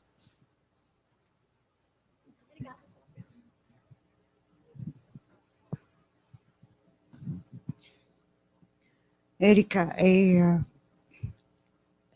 algumas coisas eu não sei te responder. O que eu posso dizer é o seguinte, é que no que diz respeito ao Cian externo, né, a questão do login, ele surge em agosto de 2016, porque ele junta várias finalidades numa coisa só, né, que é o ato do cadastro, a centralização do cadastro, porque o arquivo não tinha até então um cadastro único. você estava com vários problemas, inclusive no que diz respeito à documentação do período do regime militar, cada vez que a pessoa queria pesquisar, ela tinha que preencher vários formulários, tanto aqui no Rio quanto em Brasília, né? Quando havia pedido por correspondência também, eram milhões de formulários que eram mandados para lá, para voltar, assinar, essas coisas todas. Então, o login, o cadastro, ele otimizou os serviços da própria sala de consultas, né, de toda essa atividade, como também ele abriu essa possibilidade de você, no que você se loga, no que você se cadastra, você assina um termo, você marca lá um termo que é muito simples. O termo, ele pretende mais alertar que existe legislação atinente, né, com relação a determinados direitos ou obrigações, né, de créditos e tal, e da possibilidade assim, plágio, essas coisas todas, quer dizer, é uma chamada sobre isso, é muito rápido, muito simples. O cadastro também não é uma coisa complicada, e uma vez feito isso, ele passa toda vez que ele entra, basta botar o login. O login, você preenche o e-mail, né, tem a sua senha e vai, né. Eu acho que no futuro ele pode até ser melhorado, se botar, como a gente tem essas assinaturas de jornais e tudo, que ele já abre automaticamente quando você está com o seu celular e tal, né.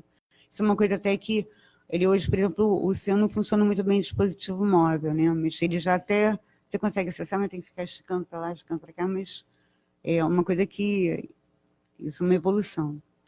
Aí você diz, esse cadastro e esse login, ele gera a possibilidade de você ter todo o controle estatístico de acesso, né? É por ali que você tem. Então, ele centraliza tudo isso e vai gerar essas coisas, né? Quantidade de pessoas que se cadastram, número de acessos por dia, por mês, questão do tema, do fundo, dos documentos que são mais cotados, né? Você tem, às vezes, em determinados fundos, você tem documentos muito, são os principais, assim, são repetidamente acessados. Existe essa questão também da própria lei, né, da lei de acesso à informação, isso é um cuidado que se teve quando presencialmente as pessoas tinham que preencher vários formulários, você não precisa preencher vários formulários, basta você se cadastrar. Você tem, de fato, você tem dados sensíveis neste acervo digital.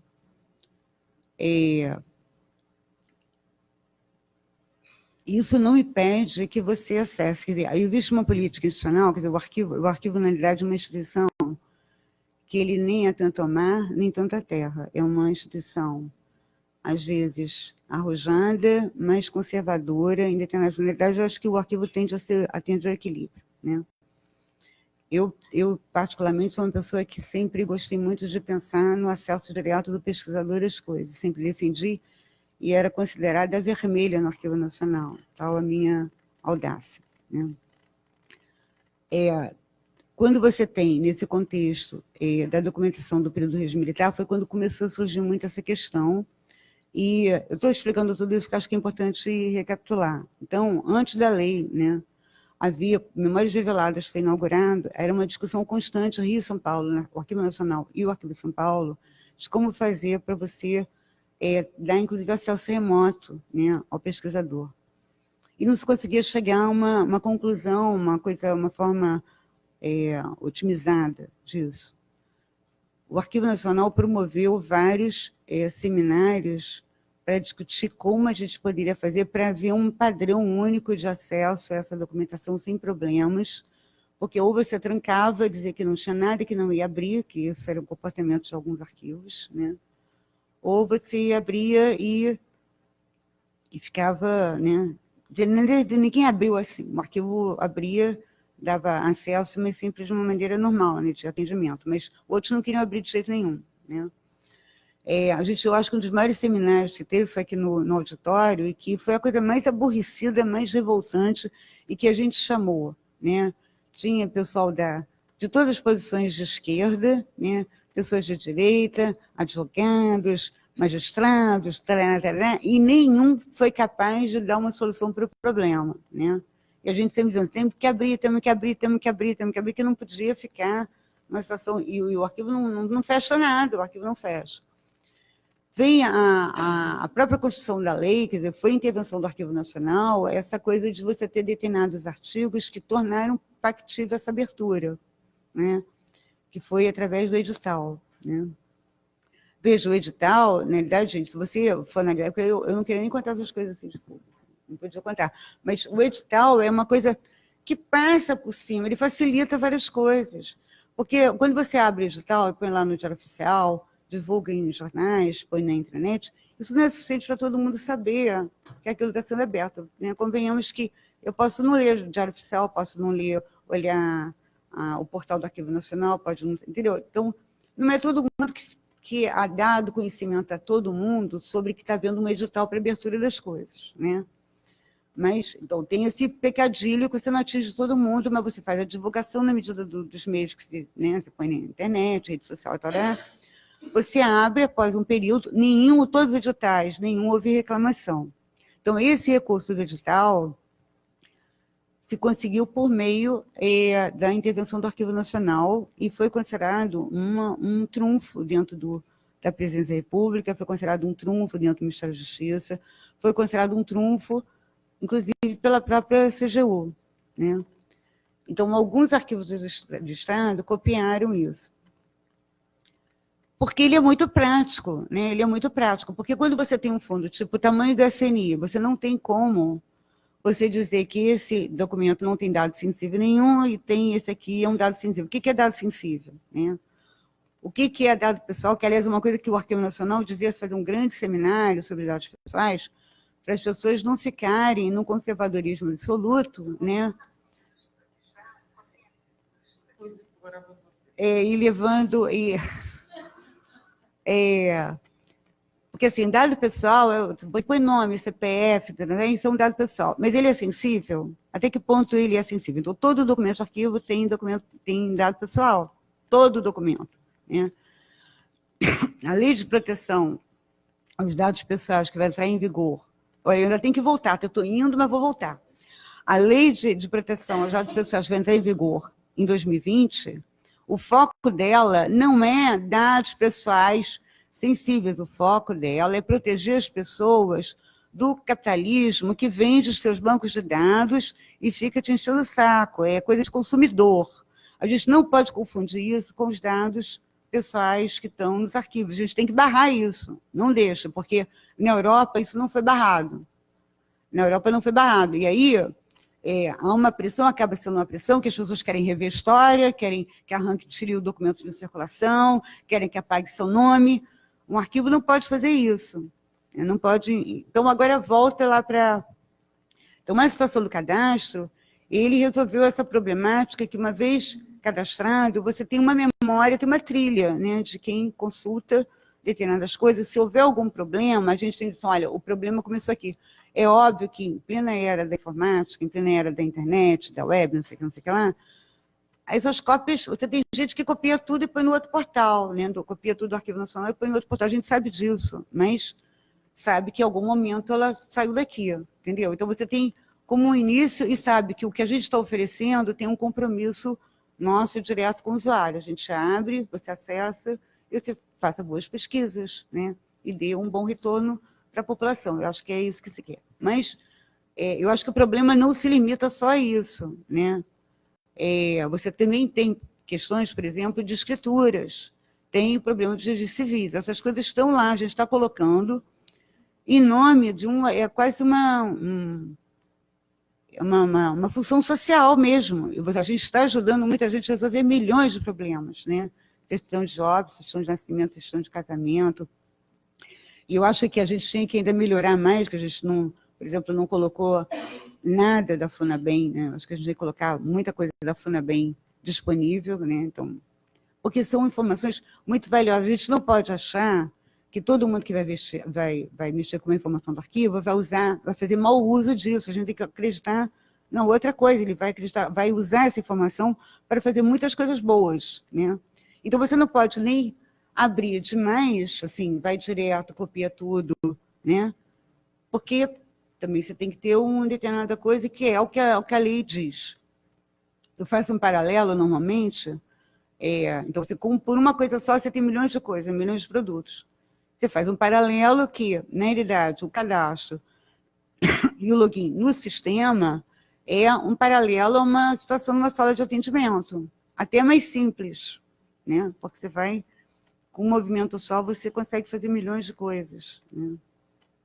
E a ideia é que a gente, no futuro, ainda consiga fazer requisições de documentos que têm que ser reservados na sala de consulta, agendamentos, requisições de serviço, né? Seja atendido. Então, isso tudo é um fluxo só. E aí como você pensasse que a pessoa poderia entrar na sala de consultas hoje sem se cadastrar, né, sem preencher requisição de serviço, e ao depósito pegar o documento. É um pouco isso, mas é uma coisa simples que não dá trabalho. A outra questão, ao lado disso tudo, então temos vários produtos, várias coisas ótimas, uma das coisas que recentemente gerou muita polêmica aqui porque quando você entra no CIAN e sai, você não tem como pegar a área em que você pegou a informação. Ou seja, o seu código de referência lá, se eu quiser fazer um link, eu não consigo fazer porque o login barra, né? Então, você tem que estar com aquele código de referência aqui, eu faço o login, pá, aí eu jogo na modalidade de pesquisa, eu vou achar meu documento. Mas o que as pessoas queriam, por exemplo, na área de rede social, era já fazer um link direto. Eu pego aquele código e a pessoa está aqui na rede social, pá, e entrava. Então, o login barra isso é um problema. Isso é um problema que a expectativa é que você faça isso direto, clique e entre, mas não será um problema se ela for cadastrada, tiver o login, ela vai localizar o documento. Existe uma outra coisa que eu ia falar, que era importante. Uma outra coisa que eu, particularmente, assim, sinto mais falta é que até julho de 2016 é que a divulgação dos fundos do Arquivo Nacional era mais fácil. Então, o pessoal da CUT viveu fazendo vários testes, inclusive, assim, de vezes, eu cheguei até a me assustar, né? Alguns testes que você entrava direto, sem chegar ao CIAN antes, né? Às vezes ia direto, a descrição do fundo aparecia assim, né? Então, vários testes foram feitos assim, que, olha, eu não gosto, que de repente você tem a descrição do fundo e você não sabe de onde que é, né? Mas isso aconteceu com a gente, aconteceu com a Fiocruz também, né? E, na verdade, acaba você voltando à medida certa. A medida certa é que você vai a um portal, você tem um sistema e entra, né? Então, a divulgação dos fundos do acervo do arquivo, que eu acho que ainda é pobre, né? No sentido que eu não sei o que o Arquivo Nacional tem, a não ser que eu vá ao portal do Arquivo Nacional, entre no sistema, né? Olhe o portal todo e entre no sistema. Então, a pessoa tem que ser assim, mais audaciosa para chegar ao portal, né? Chegar a vasculhar o portal, né? Outro dia chegou um caso para a gente que era do deficiente visual, que ele descobriu todo o Arquivo Nacional, mesmo sendo inteiramente deficiente visual. Mas nem todo mundo é deficiente visual, super esperto e super audacioso. Às vezes você tem todas essas coisas e não consegue chegar lá. Então, eu acho que, por exemplo, o Diretório Brasil, ele vai ajudar também nessa divulgação, entendeu? Porque você soma com várias instituições e tem um mecanismo coletivo de exposição de tudo, de todo mundo, né? Então, você tem aquele nível 1 e seus links para os portais, para as bases de dados, para as coisas que as pessoas tiverem, cada um. Então, eu acho esse um trunfo para o Arquivo Nacional e para o Brasil como um todo, entendeu? E, por enquanto, eu acho que a gente não tem muitas ferramentas do jeito que as coisas estão. Eu acho que o futuro a Deus pertence, a tecnologia evolui, né? Também não acho que o contexto seja propício a ficar nem no oba-oba sem login, sem cadastro, sem indicador de acesso, sem estatística, não sei o quê. E nem, ao contrário, de vamos fechar tudo e recuar e tirar tudo que está em circulação, porque isso, para mim, seria o absurdo dos absurdos, né? A ideia é você nunca recuar naquilo que você já liberou. Então é isso, mas se alguém tiver uma ideia, podemos... Já, bonequinha, depois Sérgio.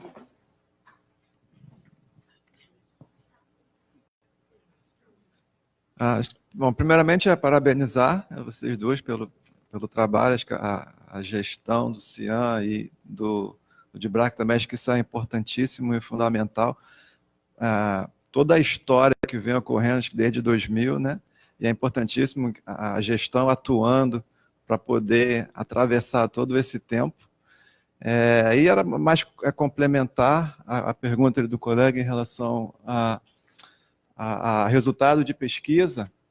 A gente vem fazendo alguns testes juntos, né, e essas dores que vão sendo colocadas, a gente procura ajudar da melhor forma possível. Então, alguns estudos, e a mais de prospecção que a gente vem fazendo, em relação ao audiovisual, e aí a gente vem fazendo alguns estudos para utilizar algumas tecnologias mais atuais, como machine learning, inteligência artificial, para extrair o áudio de um filme, né, um documento audiovisual, gerar a legenda, embutir essa legenda no vídeo, na plataforma de acesso para as derivadas, o conteúdo também inserir na base de dados para poder você fazer uma pesquisa no conteúdo de um vídeo, um determinado vídeo de alguma aula, por exemplo, e alguém quiser fazer uma pesquisa sobre uma palavra dentro daquele vídeo, né, para ser possível, e também pensando um pouco na questão de acessibilidade para o deficiente visual, o deficiente auditivo, ou enfim, poder estar ouvindo ou lendo a legenda de alguma forma para ajudar. E a parte que você perguntou do manuscrito, ela é um pouco mais complexa porque depende da ferramenta que vai extrair. A gente utiliza o Tesseract, a gente vem fazendo alguns testes, mas é bem difícil você extrair alguma coisa de um manuscrito. O A, muitas vezes, não se parece com o A, parece com alguma outra letra. Então, nos estudos de machine learning, inteligência artificial, da gente conseguir ter uma base de diversos pedaços de letras e de palavras para a solução conseguir entender e dar uma sugestão bem mais parecida do que é aquele texto. E isso já vai ajudar muito a você encontrar um conteúdo dentro de um manuscrito. Então, são um spoiler aí de algumas pesquisas e estudos que a gente vem fazendo para melhorar. Algumas outras trazer funcionalidades do Atom para o Cian também, e aí já deixar o Cian mais aderente à questão de dados abertos, que é o usuário, o pesquisador, enfim, durante a navegação pelo Cian, ele vai marcando, e digamos assim, ele vai colocando num carrinho de compras, né, o dossiê, o item, tudo que ele vai pesquisando, e no final ele pede para gerar um relatório daquilo, e gera isso em CSV, ou em algum outro formato assim, de dado aberto, para melhorar a experiência dele com a ferramenta de acesso e poder dar melhores resultados. E tem outras iniciativas, assim, estudos que a gente vem fazendo para estar melhorando cada vez mais o Cian. Então, enfim. Bom, e aí já tem uma outra questão em relação à LGPD, e aí acho que tocando nesse ponto vai ser muito importante vocês discutirem, conversarem sobre isso, porque a lei vai entrar em vigor e a gente precisa adequar o Cian às questões legais, e a gente precisa, no caso, vocês precisam nos orientar em relação a algumas respostas, como, por exemplo, a LGPD fala, ela dá o direito ao esquecimento do titular dos dados. Então, é algo que precisa começar a ser pensado, de como a gente vai dar, como o Arquivo Nacional vai dar uma resposta àquele usuário que pede o direito do esquecimento e pede para retirar o nome dele da base de dados do Cian, onde que hoje é feito um log de tudo que ele acessa para fins de auditorias futuras. Então já são alguns pontos que precisam estar sendo estudados para no futuro poderem ser implementados. Mas, enfim, mais uma vez, parabéns pelo trabalho de vocês, e o Cian e agora o DBRAC entrando junto tem sido a menina dos olhos da TI. A gente fica muito feliz quando vê a ferramenta funcionando e todo mundo usando, e acho que o mais importante é dando um resultado satisfatório para o cidadão fazer a pesquisa dele, ter condições de acessar o dado, a informação e poder usar isso da melhor forma possível. Eu sou a Luffy, fico muito feliz pela oportunidade de certos esclarecimentos, tendo em vista que temos vivido alguns questionamentos, principalmente, né, a Lei Geral de Proteção de Dados, a acessibilidade, navegabilidade do CIAM, né, a sociedade, de um modo geral, ela tem uma tendência, né, de que as suas buscas por informação elas sejam muito baseadas no modelo Google. Não é de agora, isso desde a primeira década do ano 2000, quando o Google explode esses buscadores, é que a sociedade tem sido condicionada pelo mercado aos seus modelos de busca, do que era muito diferente no passado, em bibliotecas, em arquivos. Então, a gente sente, né, de modo geral, que embora os nossos trabalhos, né, tenham procurado muito esmero e técnica arquivística, isso, de certa maneira, gera algum desconforto para esse usuário que está baseado e acostumado numa modelagem em Google. Né?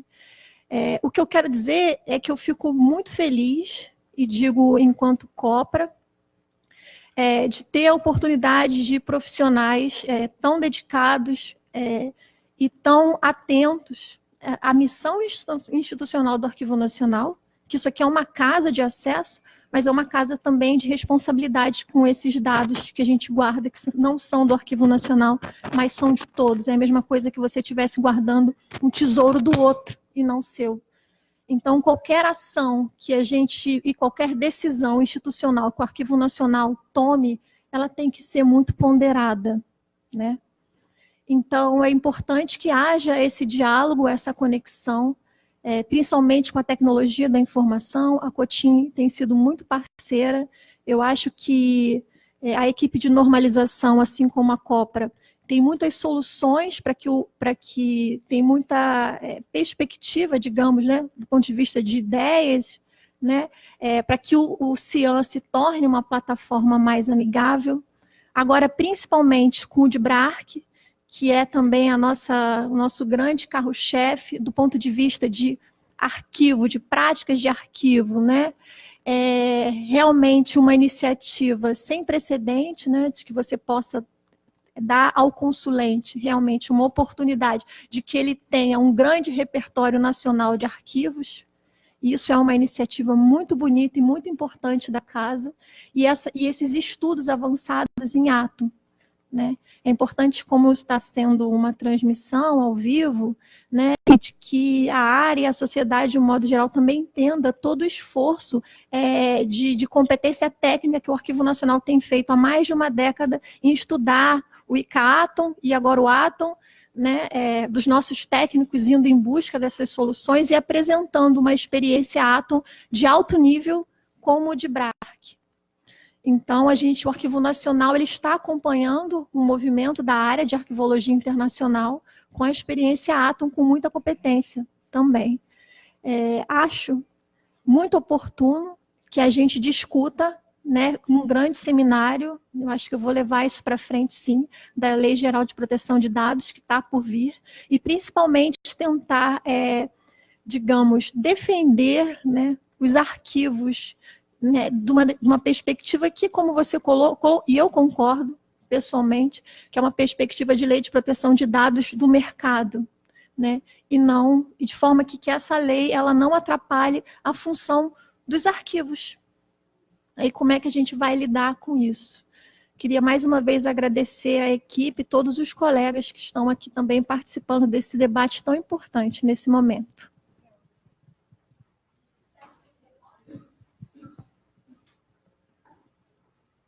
Para encerrar, a pergunta do Sérgio e depois da... Você também? E a Carla lá em cima.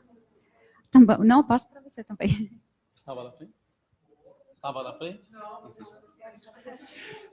Queria dar os parabéns, né? São duas técnicas excelentes que o Arquivo Nacional tem. Eu só não vou falar que são patrimônio da casa, porque eu não vou fazer isso com vocês. Mas eu penso nisso. Mas isso não é legal, né? Fazer isso com amigos, né? Eu não vou fazer não, tá? Pois é. Então, quem acompanha a evolução do Cian vê como ele está mais, né, automatizado, está mais simples, né, está mais robusto também, né, simples e robusto, embora sejam coisas que aparentemente sejam contraditórias, mas é assim que eu vejo, né, é robusto, mas ao mesmo tempo mostra um grau de eficiência muito grande. E assim, só queria dar um depoimento, né, que é a questão da associação das imagens, né, como isso levou a um ganho, né, de produtividade, uma escalabilidade dentro do Arquivo Nacional. Eu acho libertador isso, né, que pôde libertar os técnicos para fazerem outras coisas. A gente estava no meio do projeto da Agência Nacional. Quando isso aconteceu, a gente tinha já traçado as metas, né, para os técnicos fazerem o upload, e eles não dariam conta de outras coisas, e no meio do projeto, no início, né, Maria Lúcia, o Arquivo Nacional pôde, com a verba lá do projeto, contratar o software. E essas pessoas não têm ideia, né, do ganho que isso teve, né, a questão da associação de imagem, desde que a imagem esteja nomeada direitinho, vai lá e recupera, não tem problema, e o técnico fica livre para fazer outras coisas, né. Em relação a essa experiência da Europa, né, do cidadão pedir para apagar os seus registros, aqui no Arquivo Nacional a gente já teve essa experiência, a gente não precisa de ir lá na Europa, né, Carla? Um cidadão entrou na justiça não só para apagar um relatório da época da ditadura, mas para que o Arquivo Nacional também apagasse o registro na base de dados. Então, o Arquivo Nacional está nessa vanguarda também, né? Não tem que ter inveja da Europa, não. Né? E em relação ao DIBRARC, né, eu acho que é um sonho, né, que o Arquivo Nacional, o Brasil ele perseguia quando a gente entrava lá nos portais, né, dos arquivos canadenses, franceses, espanhóis. A gente sempre, poxa, quando a gente vai ter uma coisa parecida, e a gente vê que agora isso está ganhando corpo e se tornando realidade, e aí a gente como técnico que trabalha na área fica muito feliz. Muito legal, é muito orgulho mesmo. Parabéns.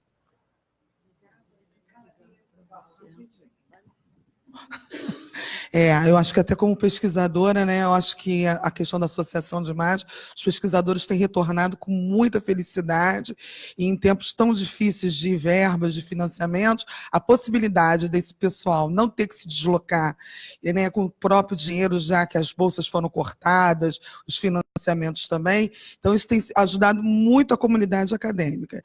Eu gostaria de retomar a questão do login, porque o Banco de Dados de Memórias Reveladas, ele exige o login, e isso está em acordo com a Lei de Acesso 12.527, e é preciso que a gente pense bastante na questão da retirada do login, porque isso vai criar precedentes para o não acesso a essa documentação que hoje está no banco de dados e que está em domínio público, por conta do edital que foi a solução jurídica, junto com a AGU, com a CGU e com a Presidência da República.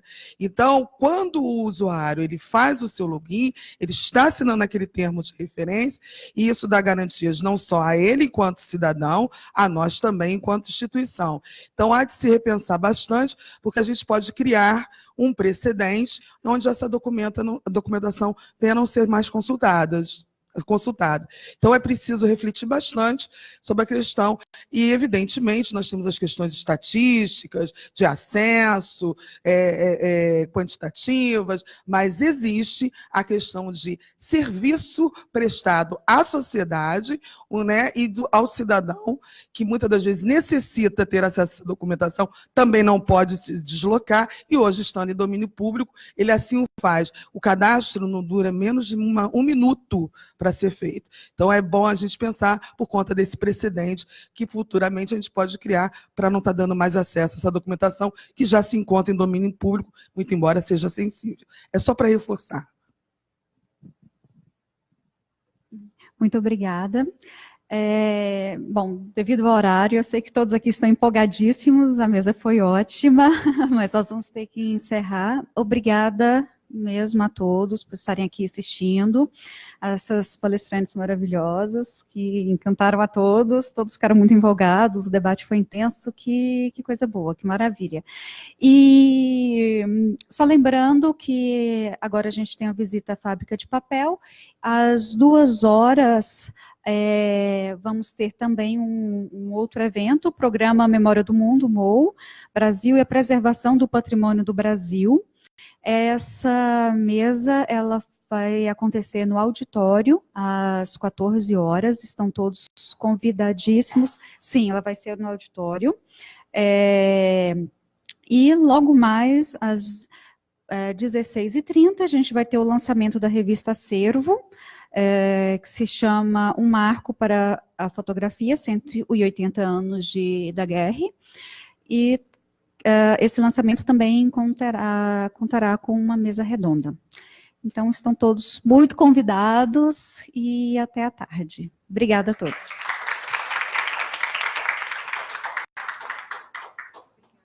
Oi, gente. Que legal. Que legal, parabéns.